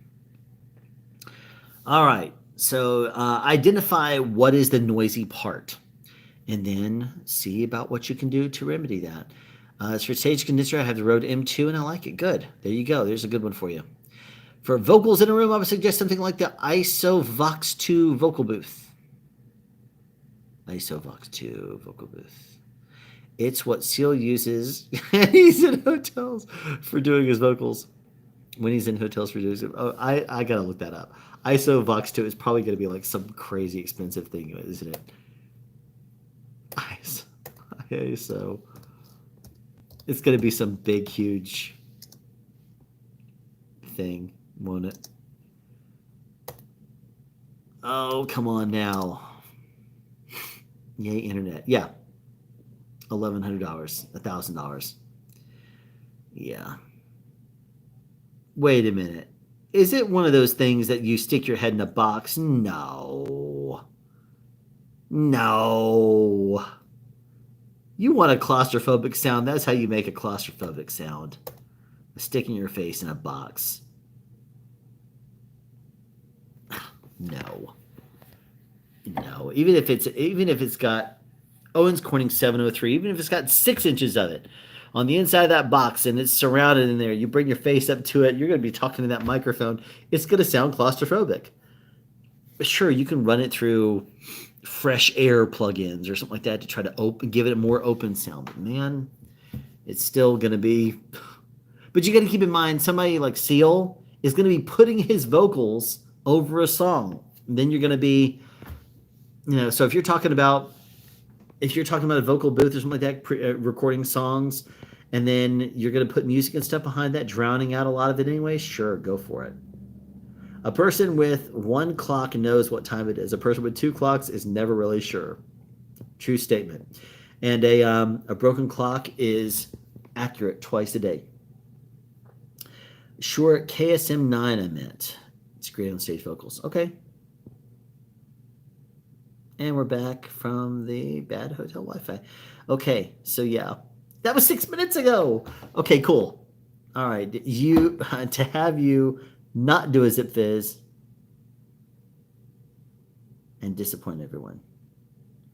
to have you not do a zip fizz and disappointment everyone. American Liberty actually donated $5 to Curtis Judd, saying to Curtis that he wanted me to take a zip fizz. That was hilarious. I told Curtis about that. It was hilarious. Um, have you not do a zip fizz though? It's the first time someone's paid me not to take a zip fizz. It's like I was thinking about it. I'm gonna have to go on Amazon and find some like a 4-inch pairs of cymbals, like cymbals that are 4 inches in diameter, just that way I can be a little cymbals monkey and say, look, I'm not you know, your little monkey that's gonna just take zip fizz when you pay me money to. Um, Michael Lambert, thank you so much. I'm going to get the road blimp soon to use in Africa. Okay, just in case I come across a humid environment, how can I count? How I count mount some disc inside? Oh,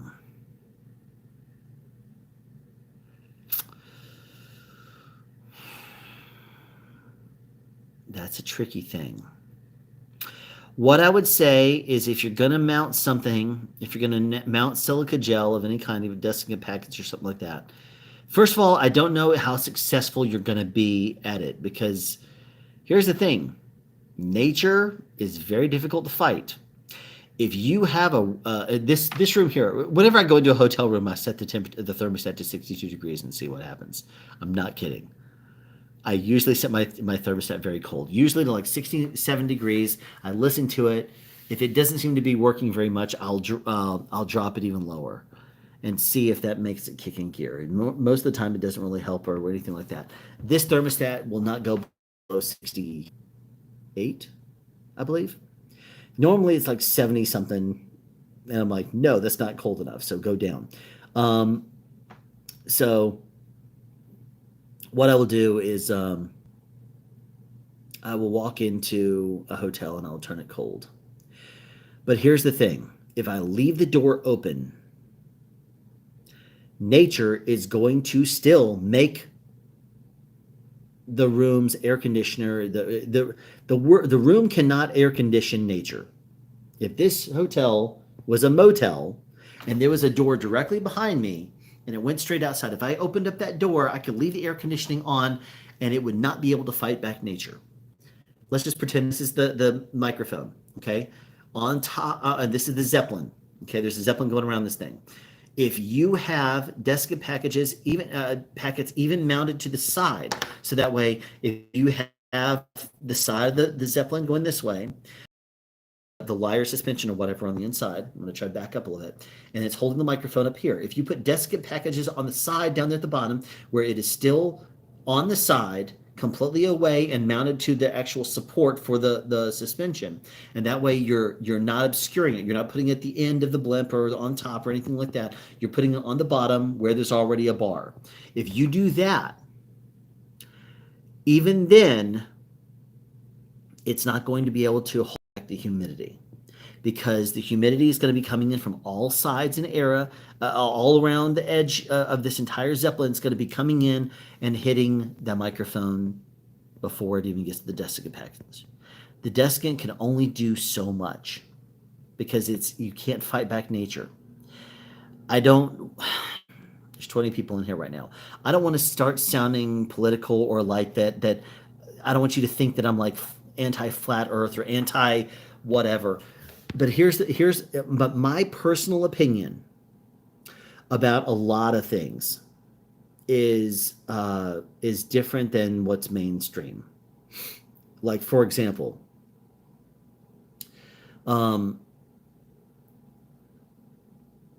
just like how if you turn on your air conditioner and you open a door, nature's going to overcome your air conditioner. It's going to be hot, and except for right at that vent where it comes out. The longer you leave that door open, the more air conditioning is going to escape, and the less you're going to be able to fight nature. Personally, I think that humans are very, very. I think in certain areas, like in big cities, it's very easy for you to pollute because it's congested. It's very, very compact. It's compressed into the same little space. But I think as soon as you start to get farther away, like farms that are out in the middle of middle America, they don't have the same issues with pollution.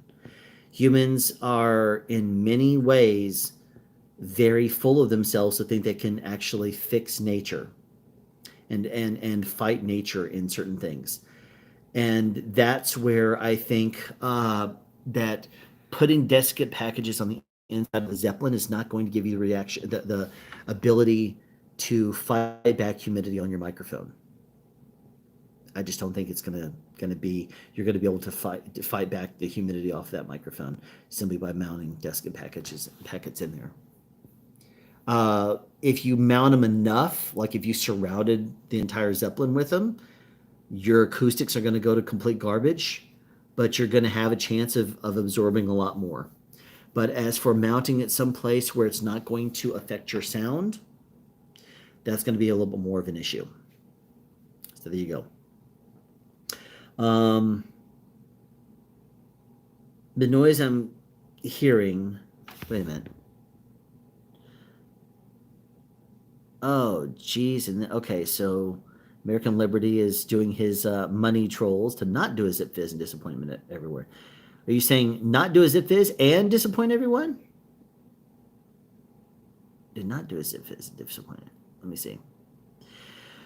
Okay, the noise I'm generally hearing is a cable banging on the inside when extending great distances. They're gloves you recommended in one of your videos, and they work great for hand noise. Yes.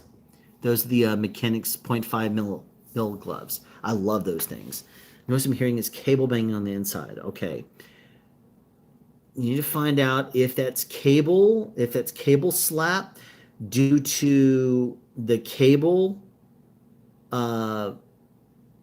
tension.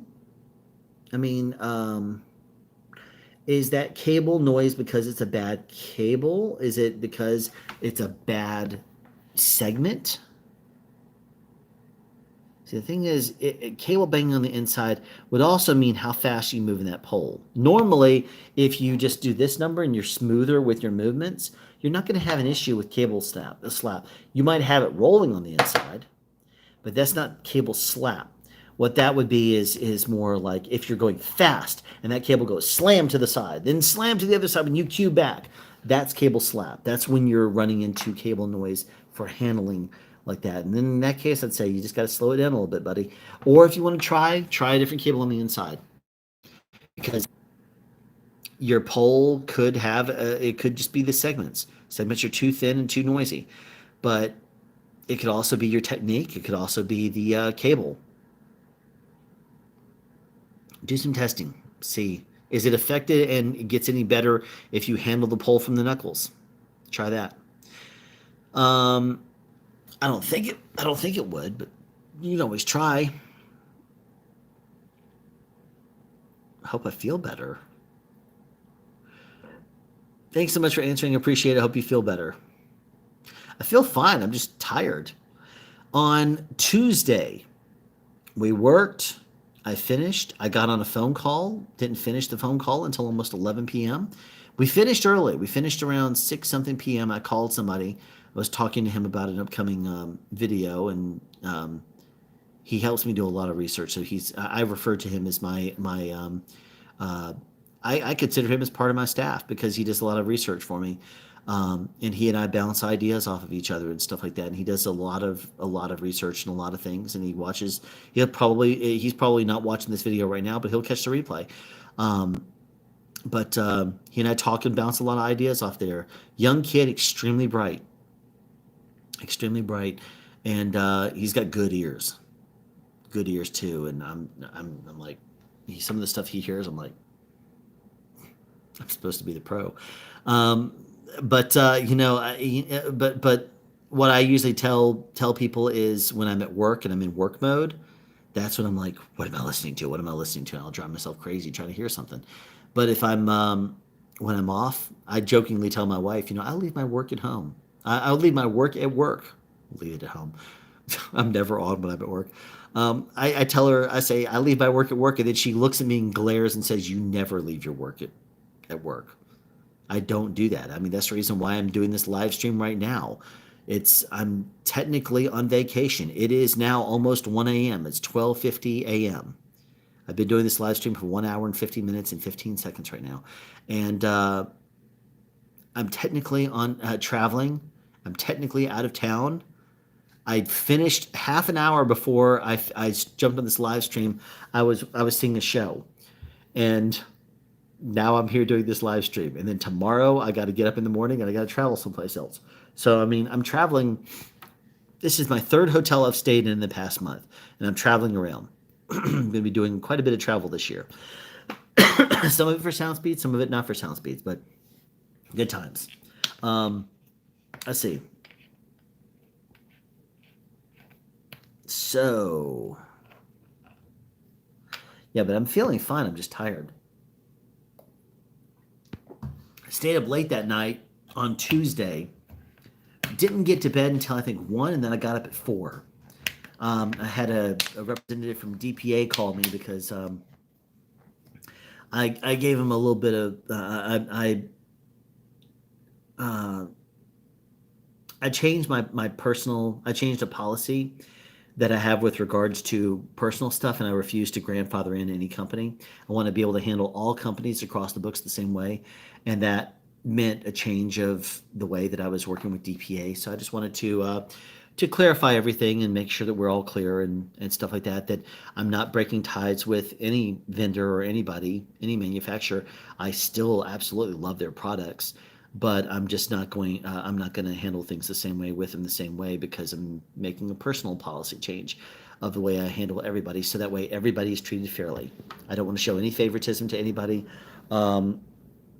For any reason, I want to be able to support the brands that I support. Now, that doesn't mean I don't support DPA stuff. I love their stuff. Remember, I even said earlier in the stream, the DPA 4017B is my favorite microphone. This DPA 6060 is my favorite lav.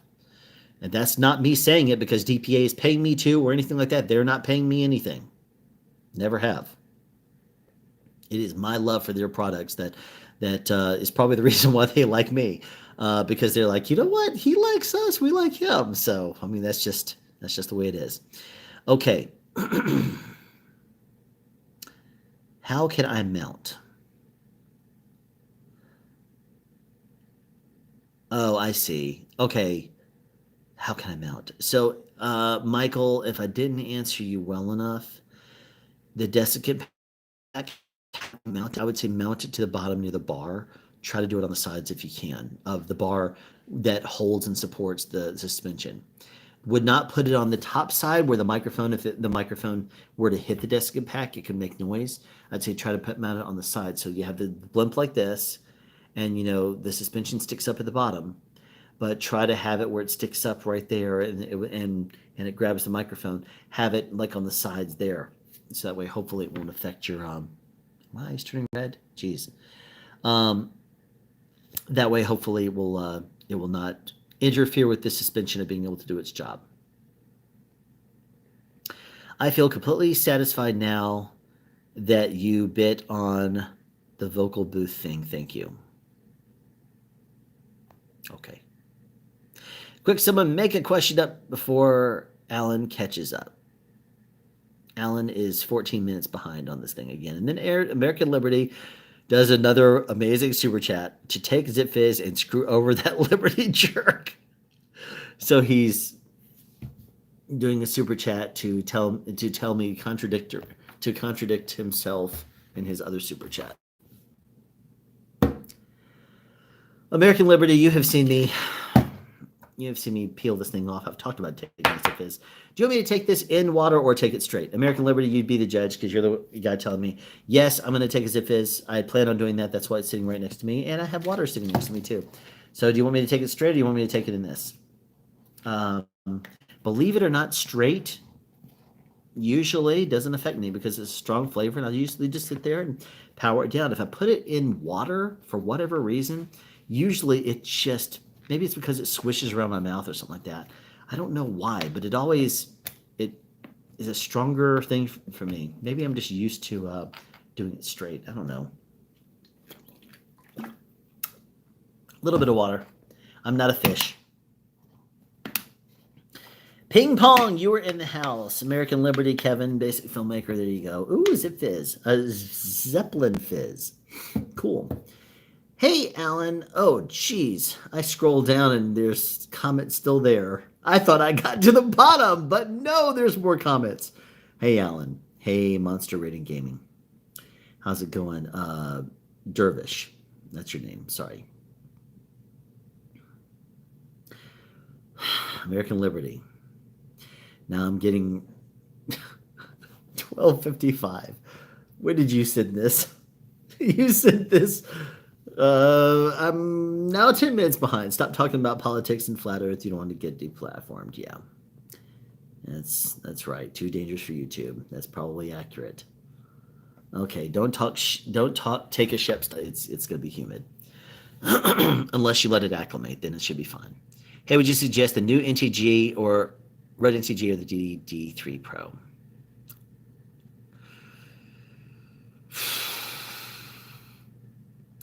The Deity VMic D3 Pro did things earlier. The auto sensing smart chip did it earlier than the Rode NTG did, but the NTG implemented it better so that you can just plug straight in and it will automatically turn itself on.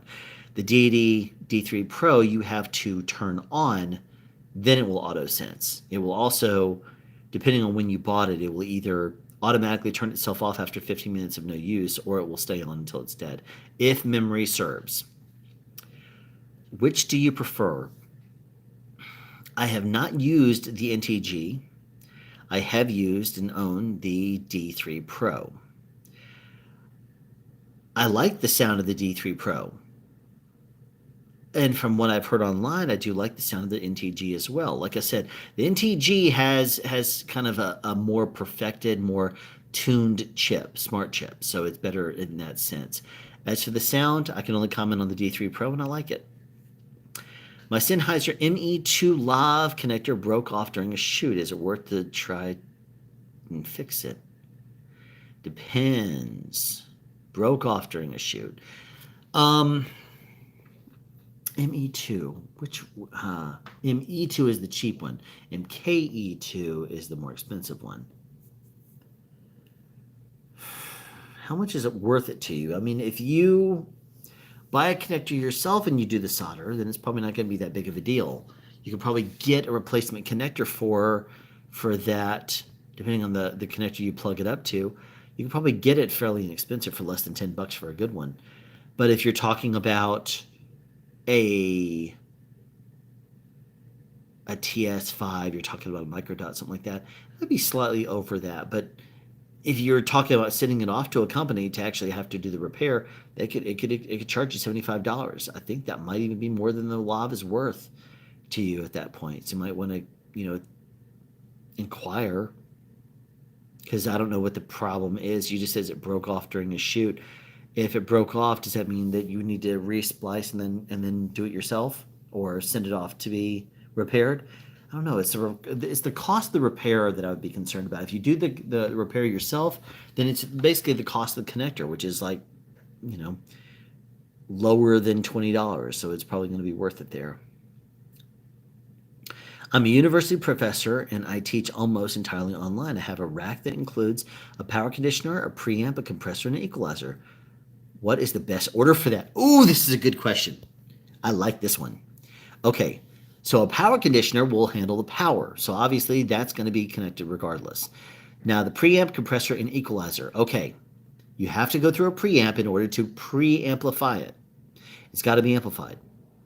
I would not route, if your question for mentioning the power conditioner is because you're routing your power, your XLR through that power conditioner, I wouldn't. I would not run your XLR cable through a power conditioner if this is an option. I would say it's got to be preamplified first, so that's going to be the first thing you run it through. From there, I would say compress it.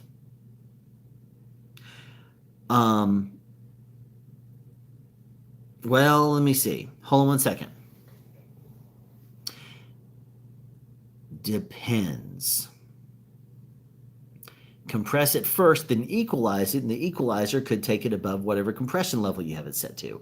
So if you're talking about if you're trying to do like an infinity to one hard knee 0 dB flatline brick wall type compressor, and then you equalize it, you're going to be over.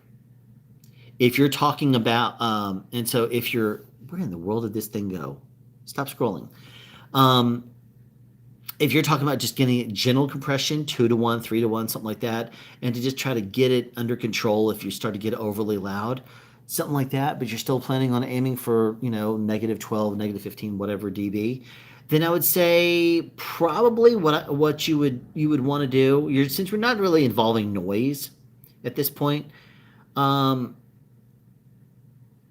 what I usually do is I compress out of the preamp first, and then if you wanted to add EQ or something like that, do that. But if you're not overly familiar, or if you're using a very aggressive equalization or very aggressive compression, then equalize first, then go into the compressor. Because if you equalize the signal and then you compress it, then you're going to have better control over your levels when you go out. If you're only using mild compression and just doing a little bitty bit, it's not going to be as much of an issue. And then you might want to compress it first, then equalize it, because even then it's not going to really take it too much higher. I would definitely say don't plug your microphone into a power conditioner. Let that be something that's just handled as a standalone thing. Your preamp's going to be fine. And then look at your settings. Which do you like the sound of better, the compressor or the equalizer? You wanted to go out of the preamp into the compressor first, then the equalizer, or out of the preamp into the equalizer, then the compressor? Try both, see what's best based on your needs and what you're doing, because I don't know for exact with 100% accuracy what your use case is going to be giving you best results. Usually compression, if you're using a noise gate and you're trying to gate out your noise, definitely do that before you compress, because your noise floor, when you start to compress it, it's going to come straight up along with the compression. If you remove that noise first, like in my videos, I always remove my noise first, right? As soon as I enter post, you remove that background noise. That way when you compress it or you level it or do anything like that, you're not hearing that noise floor come up, because as the compressor starts to kick in gear and gets released, it's not going to take kindly to compression. It's going to start messing with your noise floor. LOL, Alan never stops working. Who is he kidding? Yeah, pretty much. Okay, EQ before compression usually. Yeah, that's kind of what I said before. It depends on your compression style and your needs. Because you would if you EQ it, then you compress it, you're still controlling your levels overall. If you compress first and then EQ, then whatever level you set, you're going to be exceeding that with your equalization. But it will be, you might need to adjust your threshold level on the equalization, on the compression, just a little bit on the release, or not the release, the output gain, just to compensate for that. But it's your choice.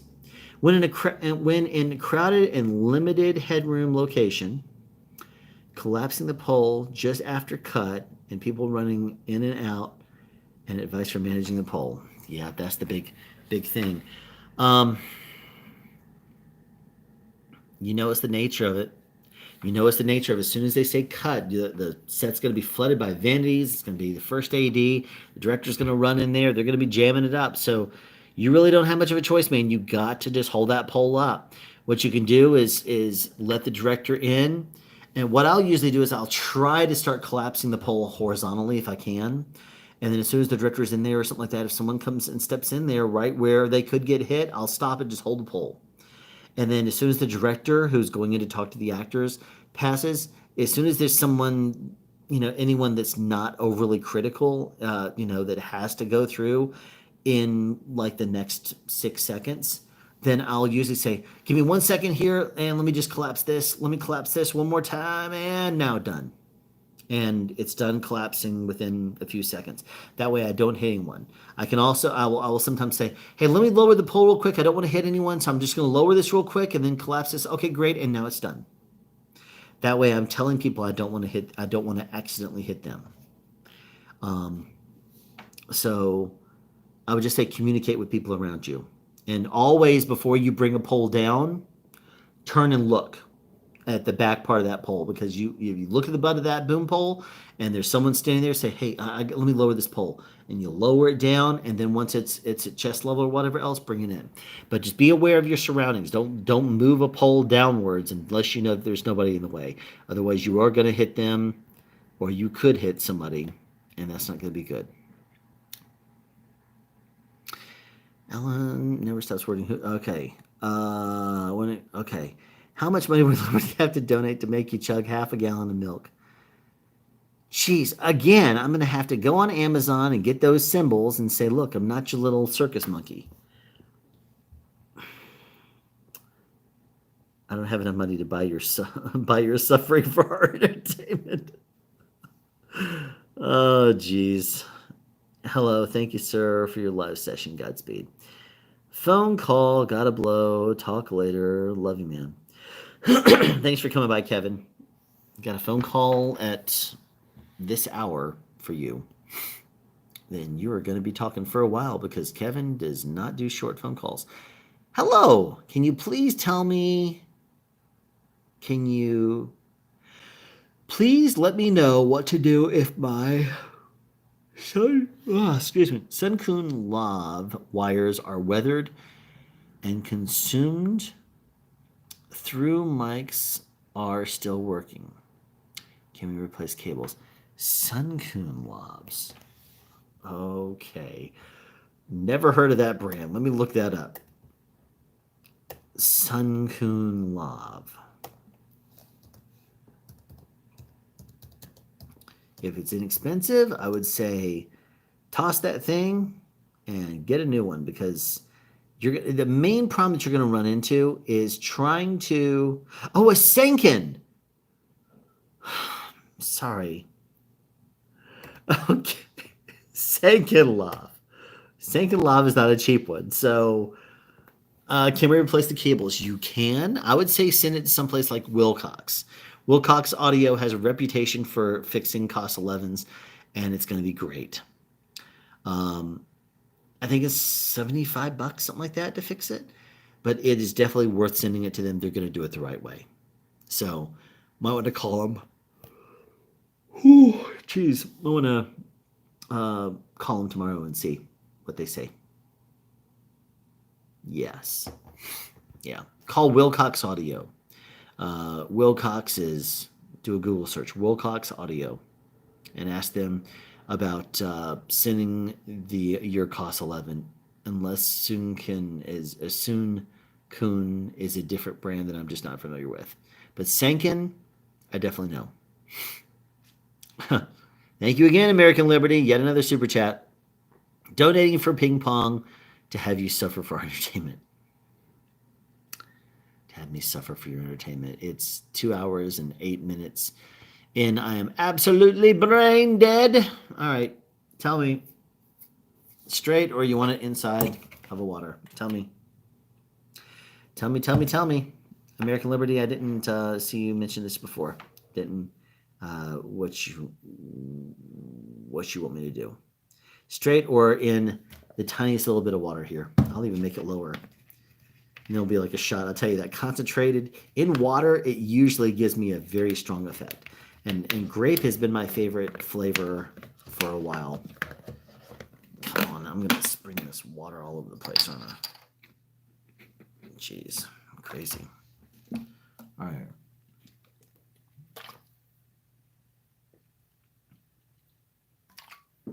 That much water with Zip Fizz, or you want it straight? Let me know, American Liberty. All right. American Liberty is indeed amazing. God's work is indeed. That is great. American Liberty to the rescue, as always. My hat's off to you. Liberty is the madman. Yes, he is. What is that? U equals Statue of Liberty. What does that mean? Oh, American Liberty equals Statue of Liberty? If you EQ fuse and remove frequencies you don't care about before compressing. Yeah, there is that. Absolutely. And if you EQ afterwards, then uh, then in that case, then you're controlling the levels of your audio that and compressing, because some frequencies may compress differently than others, and so you're compressing it all, and then at that point, because like if your microphone is more bass boosted, for example, you're going to compress, the frequencies differently, and then you EQ it afterwards, and it's post compression. So it just depends on your style. Good night, guys. Good night, Dervish. Professor here, online teaching via Zoom. It's a compressor limiter gate, and the EQ is discrete. Thank you for that. So wait a minute. Are you using the DBX286S? If so, definitely use your noise gate. Use if so, the DBX has done a good job of putting things in the right order. But you said EQ is discrete.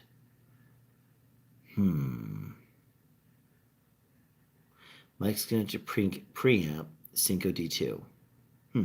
Okay. The issue I see with compressor first, the compressor is triggered by removing frequencies, say low end rumble. Since the zoom and such EQ can low cut out the HVAC pre-compressor. Yeah. Right now, it goes preamp to EQ to compressor limit gate, and then to the mixer that's interfaced to PC. So you're using a DBX 286? Not 260. What is it? Not 286S. It would be a 266. Are you using this 266? Because if so, it would not have a built-in preamp, and it'd be two channels. Then to the mixer, that's PC. WF saying, yeah, thanks, Alan. Thank you. Yes, exactly. Sunwater Media, Circus Monkey. Likely fine. Test bypass the rack entirely, by the way, and then check Zoom isn't auto-managing your gain in a bad way. I usually run the I usually run auto gain off in the software. Also, I love to know this. What should wireless 10 mic level be set at when your hardware being sent to the interface is leveled appropriately? It's if the audio that you're sending is correctly leveled, I'd say set your gain appropriately to that. There's not really one setting because your interface is going to handle differently on your computer. Just make sure that you set it correctly. That's the only thing I'll say is make sure that the levels, if you're recording, interface. So you're not talking about an external recorder. So just make sure that you go into your editing program or your recording program, or whatever you do. If you set if you send the gain to correctly leveled, correctly gain stage, you send that to your computer, then correctly gain stage it coming in from your interface, going straight in. If you do that, it's going to be great. It's going to be your best possible settings. Are you using built-in Windows driver or the ASTIO manufacturer's driver? Watch your mixer interface and records into something to an editor, say Audacity, make sure your piece going to record. Yeah, exactly. 266 is dual compressor, yes. I do have a legit audio question. Am I doing things right by running my mic into the 286S, then into a 131, then into my interface? What is a DBX 131? Let me look that up. Oh, come on. DBX 131. Not a 131S. Come on. Oh, it is a 131S. Oh, it's a 31 band EQ. Oh, it's a one channel 31 band EQ. Gotcha. Let me see. What was the question you asked again? I guess you have a legit audio question. Am I doing things wrong by running my mic into 286? I would say A 286S, if you're using it as a preamp, you have to. And then you would have to EQ it afterwards. If you're going into the 286S from a preamp, a separate preamp, then and that way it's already amplified, I would say at that point, try both. I would say you might try EQ it and then do the compression, or then run it through the 286S, or you could go through the 286S and then into the 131. Try both, man. You're a tinkerer. You're a player. You can play around with that and determine what you like the settings for best. What I think you might be using is the preamps on the 286S, and if that's the case, you're going to have to go stay in the 286S first, then do the EQ. You're just going to be stuck to that by hardware. If your preamps are actually different from the 286S or the 131, try running into the 131 first and then the 286S. Actually, yeah, it won't really.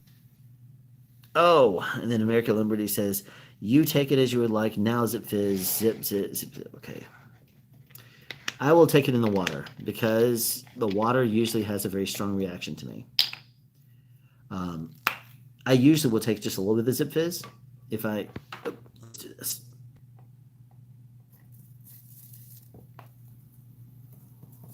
My 5-year-old is so adorable. She always says, Daddy, can I pour your Zip Fizz for you? I'm like, sure. All right. I'm sorry, I was so brain dead. I'm dragging so much. This will hopefully help.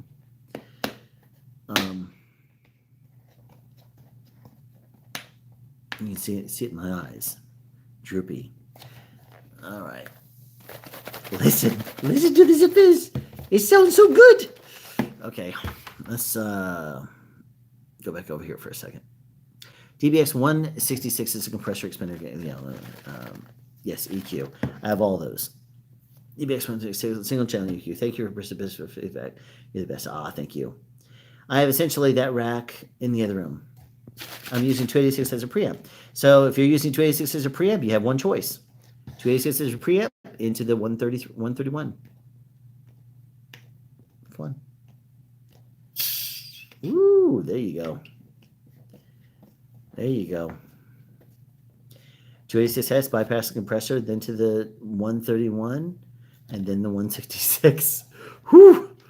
You can try both expanders. First light, then expander, and then the harder on the 166. That's right. Multi-stage. If you can use multi-stage compression, that way you do a mild compression, then take it up more and more and more. That way, hopefully, the first compressor will compress things down and get things under control, and then it'll compress. The next one will compress a little bit more, and then if it's still getting out of control and it pushes up above that one, then smack it down a little bit more. Then by the time you get to the last compressor, it is a brick wall that nothing is going to go higher than. I love doing that. Those brick walls. Okay. We'll have to pour you at least one Zip Fizz. I'm sure he would. American Liberty is amazing. How times have changed? When I was 5, I used to beg my dad to light the match in a cigarette. Yep.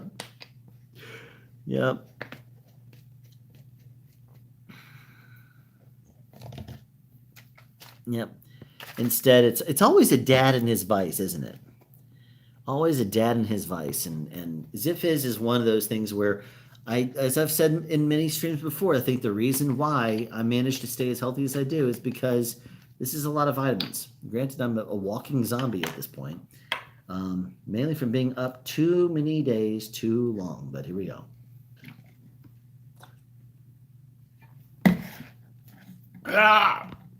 Jeez. Ooh, that is a strong flavor to wash down, as with a little bit of water. Woo! Oh, geez, that's a strong one. Going straight, it's not nearly as bad. Now here's a little trick.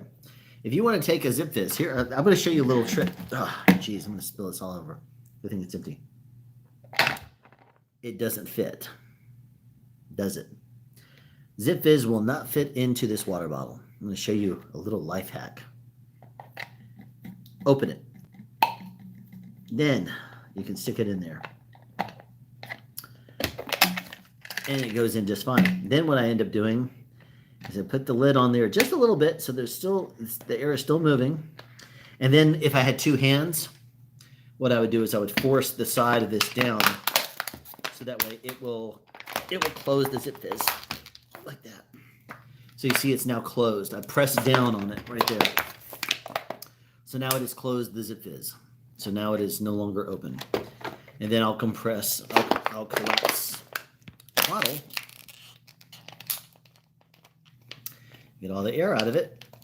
And so now you have the zip fizz closed that will not come out very easily unless you, who am I kidding? If you pull it enough, it'll pop the lid. But anyway, there's a little way to get the zip fizz container inside the thing, which is amazing. Okay. All right. Brand new to Boom. Use a Zoom H6 to record on site. I enjoy the convenience, but it was awkward to work with. Is there a better way to record if you're the only audio person on set? Well, no. Unless, here's the thing, if you're gonna carry the recorder, then you kind of have to. You're gonna have to mount it somehow. Mount it in a harness around your neck if you can. Since you're gonna be multi-tracking your ISOs, I would say set your boom at the level you anticipate you're doing, and then putting it down. Don't hold it. Don't adjust your levels on the fly. Especially if you are going to be using primarily the boom, I mean, yes, you're going to lose the ability to mix. But if you're a one-man band and you're trying to get performance booming done, concentrate on your boom performance and your ISOs. If you have if you're pretty confident in the lav work that you have there, then run with that and anticipate that that's going to be good. And you're going to be able to get good tracks out of it, and bring up your lavs a little bit, bring up your boom a little bit, bring them all up where they need to be, and then step away and not mix on the fly. If you don't trust it, you're going to have to, wear a harness or something like that. You could, I think, even mount the H6 on a belt. H6 may be small enough to mount on a belt, but then you don't have the room by the time you add in your receivers. So, yeah, get a harness. That's going to probably be your best bet. 286S compressor is nigh worthless in my opinion.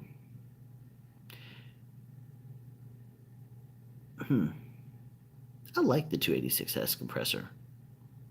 I don't like the two stages and what they call them and how they work, but the compressor works really nice for me. Whenever I do a live stream from home, that's the compressor I use, and it works just fine. I mean, anytime I'm doing anything live, if I'm in Discord, if I'm doing a Zoom or Skype call, I always use the compressor on that. My 286 is always bypassed if I'm recording something for post. I never ever do effects or anything like that on anything I record and play later. And going to be doing post work on it. Dads for vice, mothers for fun killing. So dads will get your help with your whatever your vice is, and mothers will say, "Don't you do that. That's not going to be good." The balance of the forces make a strong child. Yes, they do. Beware of using the H6 quarter-inch tap on the back. It's a plastic and can rip out easy. Good advice. Is your CAD E100 still giving you trouble? Good question, Ping Pong. It was, I left it unplugged. I unplugged it from my power supply, and the internal batteries completely drained, and therefore it was no longer powering the microphone anymore. Then I plugged it back to the 48-volt Fender power supply, recharged it up, and since then, it's been on constantly, and it's not giving me more noise yet. So it could have just been a battery. The batteries were needed draining and then rebuilding. I don't know. But the CAD E100 is still going fine as of now, so I'll end up using it again. Did I use it recently? No, no, I didn't. Okay, we've caught up on chat. Okay, thanks everyone. Late show with sound speeds. What? Yeah. Sennheiser just now do digital product system this week. Lots of folks seem to feel like the whole area of pro wireless is overdue for a shakeup. What do you think? Well, here's the thing. There is a lot of new innovations. There's a lot of innovations that can happen in the world of wireless. Things that we haven't seen before. Every single manufacturer has certain things they excel at. Zaxcom, for example, has certain patents that allow you to record and transmit at the same time. They're great if you can use the Zaxnex system to adjust your levels on the fly. You can do that very seamlessly and easily, and it's a wonderful system if you use that way. The Electrosonic system, as we talked about earlier, they're produced vertically. They are able to constantly do firmware updates. They can tweak something to the gills in their factory and produce a very solid piece of gear before releasing it. Excuse me. If you're talking about the Shure Axient system, their whole thing is it automatically does frequency coordination for you. It automatically handles everything for you. So all you have to do is plug it up to your Dante system or whatever, and then you say, "Oh, channel 4 has this actor. Bring them over there to the first fader, and then channel number 7 has the second actor. Bring them over to the second fader." And then you just adjust them accordingly. You set your gain and you set everything accordingly, and you don't have to worry about everything. You don't have to frequency coordinate. Okay? Every system is different. I have not looked into. You said Sennheiser announced a new digital wireless system this week. If it was after Tuesday, I didn't. I have not seen it because I've been traveling. I've been traveling this week.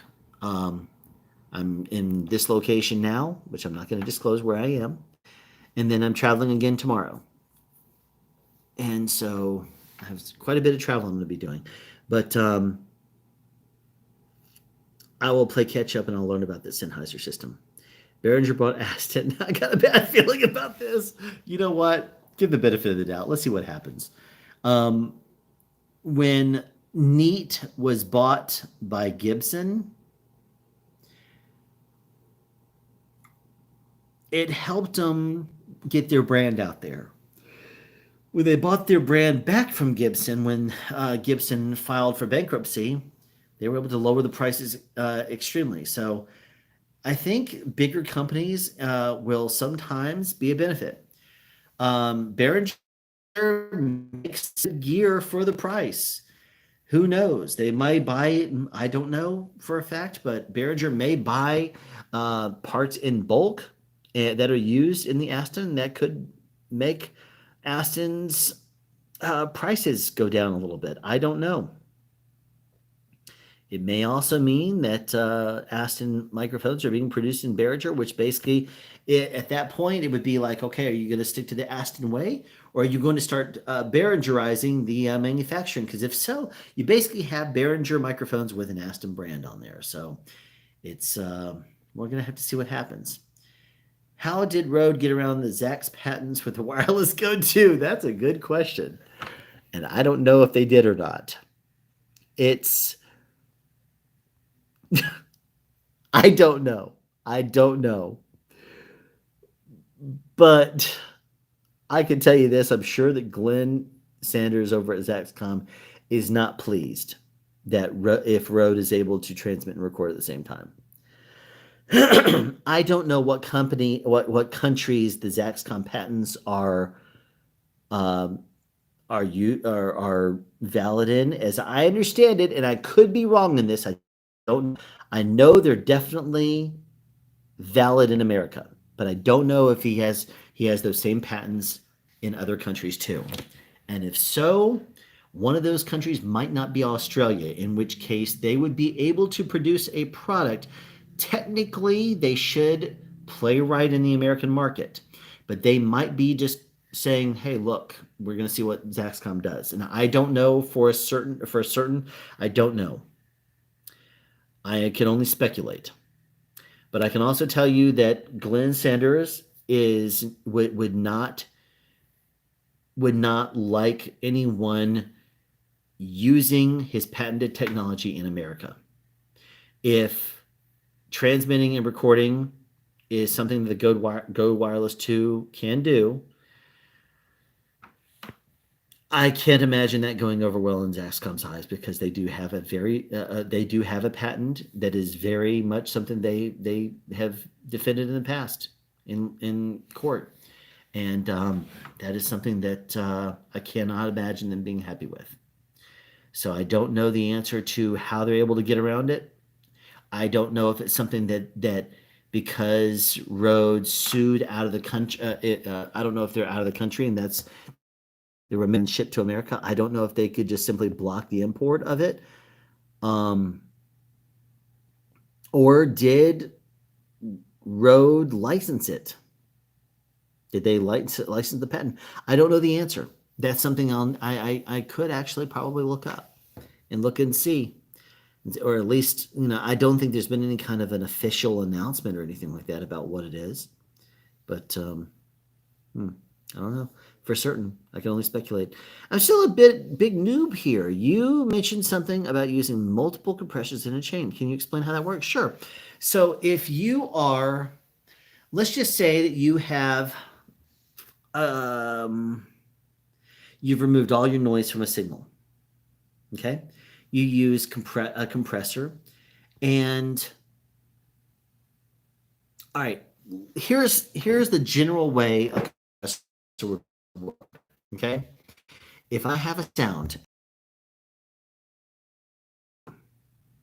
if I set that as anything above that is going to be compressed. If I use 2-to-1 compression, that means that if I provide a sound that is 2 dB above that limiter, that line, the threshold level above negative 12 dB. So that means a signal goes through that's negative 10 dB. The compressor will compress it down, depending on the other settings too, obviously. Attack, release, um, where the settings are there. And also the knee. The knee is basically 2-to-1, real quick. 2-to-1 means that if it exceeds by 2 dB, for every 2 dB, it will basically compress it down to 1 dB. So if you have the threshold level set at negative 12 dB and you give it a signal that is negative 10 dB, it's going to technically compress it down to 11 dB. It's 2-to-1 compression. So that if you peaked it and went up to negative 9 dB and you were using 3-to-1 compression, that would technically compress it down to 3 times technically. So that would be basically the same number. So if negative 12 was your level and it exceeded up to 9 dB, then it would technically compress down to negative 10.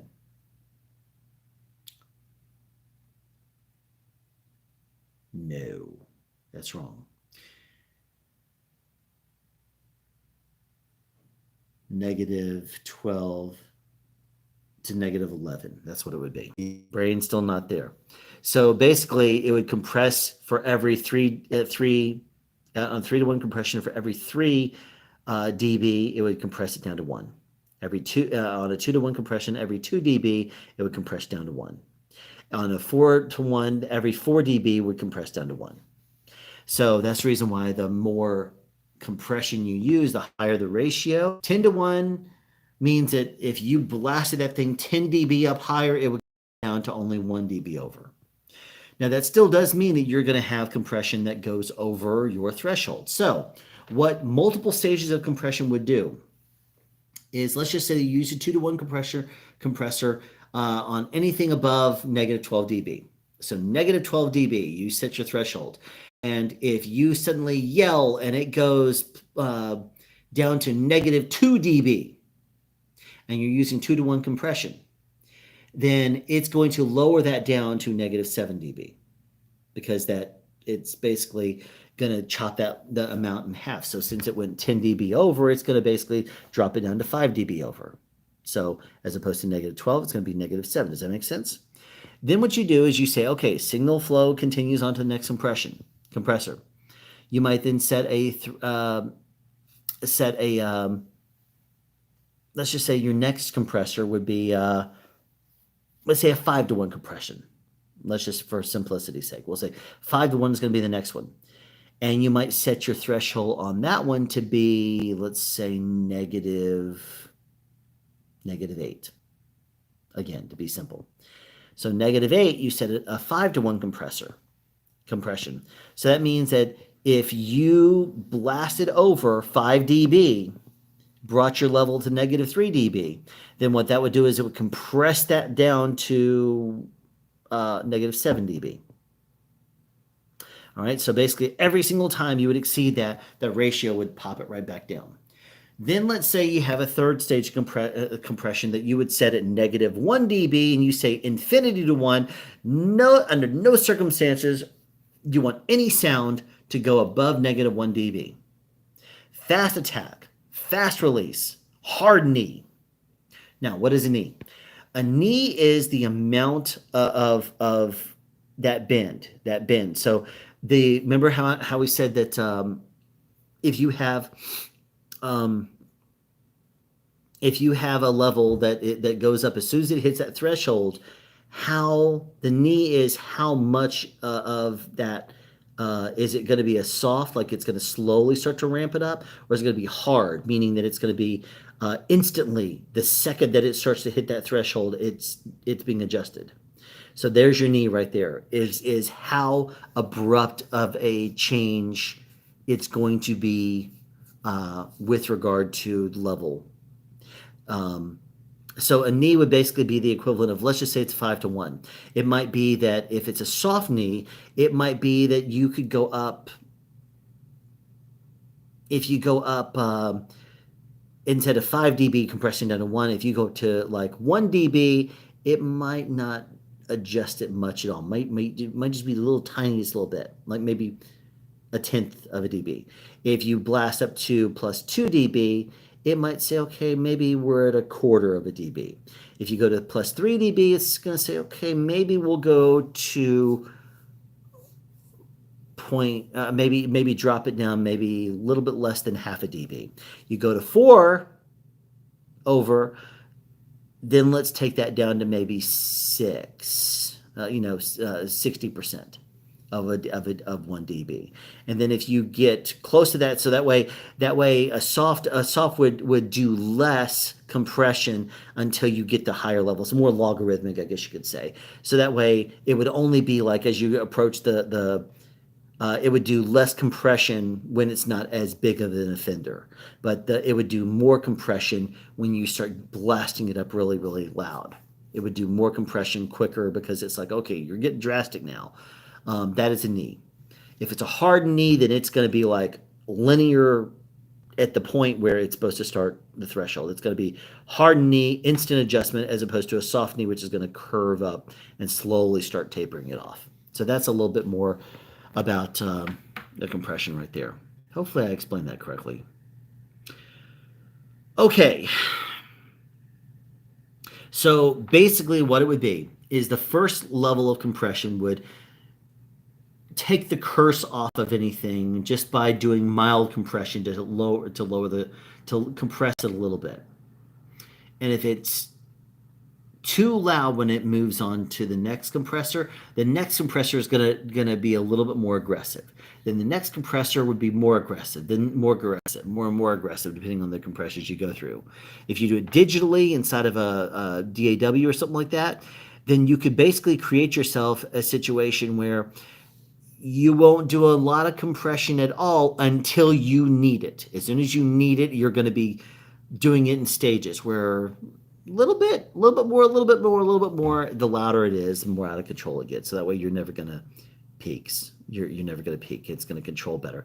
It's the same kind of idea as if you're doing green screen work.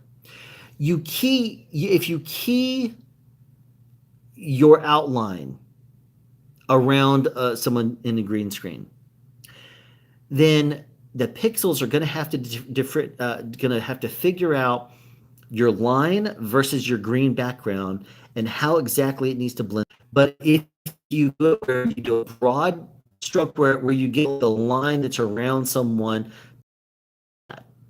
then you add a second green screen effect. You can dial it in and fine tune it a little bit. Maybe bring it to the green line around someone's body like that.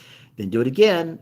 Do a third key, and it's going to get a little bit tighter. Then a little bit tighter. By the time you add more and more green screens, it's going to dial it in because you're basically doing broad strokes with one, then going in for a little bit more detail with the next ones. And so that's basically how that would work. It's kind of the same way in compression.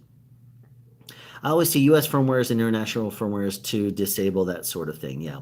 After I think 2026, Zaxcom is no longer going to have access, no longer be able to maintain the patent because patents are only good for a certain amount of time. And I think it's 2026 that the Zaxcom patents run out. So you'll see one firmware across the world. But until then, Zaxcom owns the patents, owns certain patents that they're allowed to either license for a fee, I believe, or people can't use that. Otherwise, Zaxcom has the legal right to sue them. I don't use multiple compressions myself, but I do find expanders works a treat. Yeah. I think the new Zoom and the technical recorders prevent recording and but it seems to be fine when outside U.S. territory. Rode maybe shaking hands with danger. Yeah. Rode maybe playing and a lot of recording technology records and transmits. They do have different firmwares in the United States, and Zoom and Tentacle definitely are playing right if they have disabled recording and transmitting at the same time, because that is the legal thing. And if Rode isn't doing that on the Go 2, I'm sure Zaxcom is already all over them. When I stream, I use an expander with a low ratio and a high threshold as a first pass. That might touch my voice, but not too much and only slow. I use an expander. Okay. Then the second expander has a high ratio and a low threshold to calm down on ambient if that ambient is low enough. The best use for multiple compressors is a first compressor with a high threshold and a high ratio, essentially a limiter that has a hammer to the peaks. The first compressor does that. The second would be a lower threshold, reasonable ratio to level out the vocals. Is it stream dead for anyone else? Buffering for me. Oh, geez. Refresh your browser, ping pong lift. Okay, I had to do that. Yeah, so the more aggressive compressors you would want to set at a threshold closer to 0 dB, because those are going to be stronger compressors to prevent you from clipping. But if you want to set one above negative 12, then you should probably do so, and you could use mild compression down there. Refresh your type at ping pong. Okay, I've had to do that. Bedtime here. Catch you next time. Breaking up a lot the last few minutes. Yeah, this internet I think is crapping out in this hotel, and I hate to say it, but I'm looking. Yeah. It's definitely giving me issues. I'm looking at my laptop here. My laptop is also connected to the Wi-Fi, and it's definitely encountering the same thing. So yeah, I should probably call this stream here.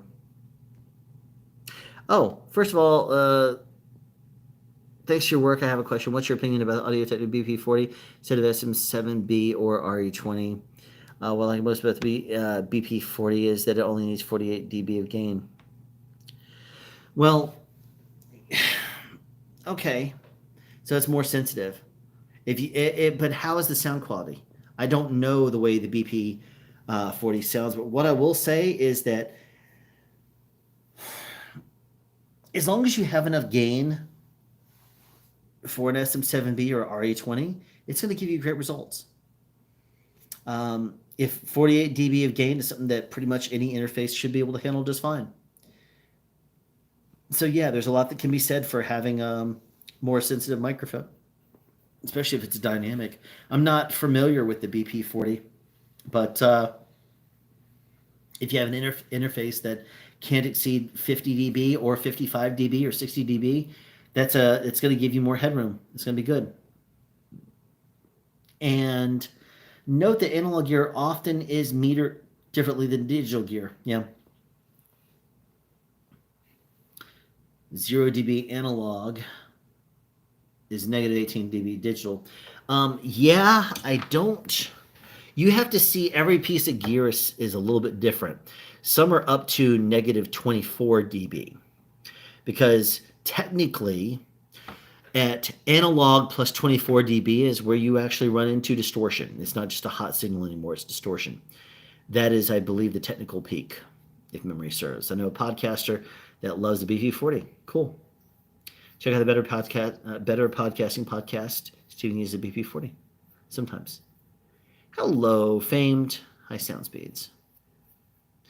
It's the last couple of minutes of this live stream. I have gotten through all of my chat. We have 11 people still here.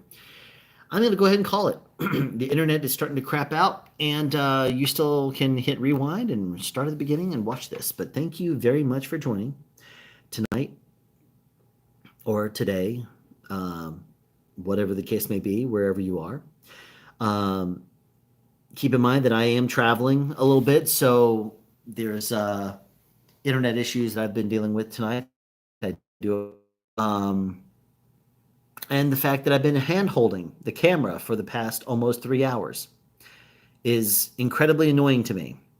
But YouTube failed me. I set up a live stream on my phone and then it would not let me open it up on my laptop. So my ability to stream from my laptop right here, I've been looking at for chat because I have the full screen window there and it's been playing the chat. So there is that. But regardless, there you go. Good night to everybody. Thank you again, American Liberty, for your completely insane donations that are highly appreciated as always. Very much appreciated. Good night, everyone, and I will see you again very soon. I'll probably do another live stream very, very soon. But in the meantime, that'll be the end of this one for tonight. No more internet troubles, and you be safe, and I will see you soon.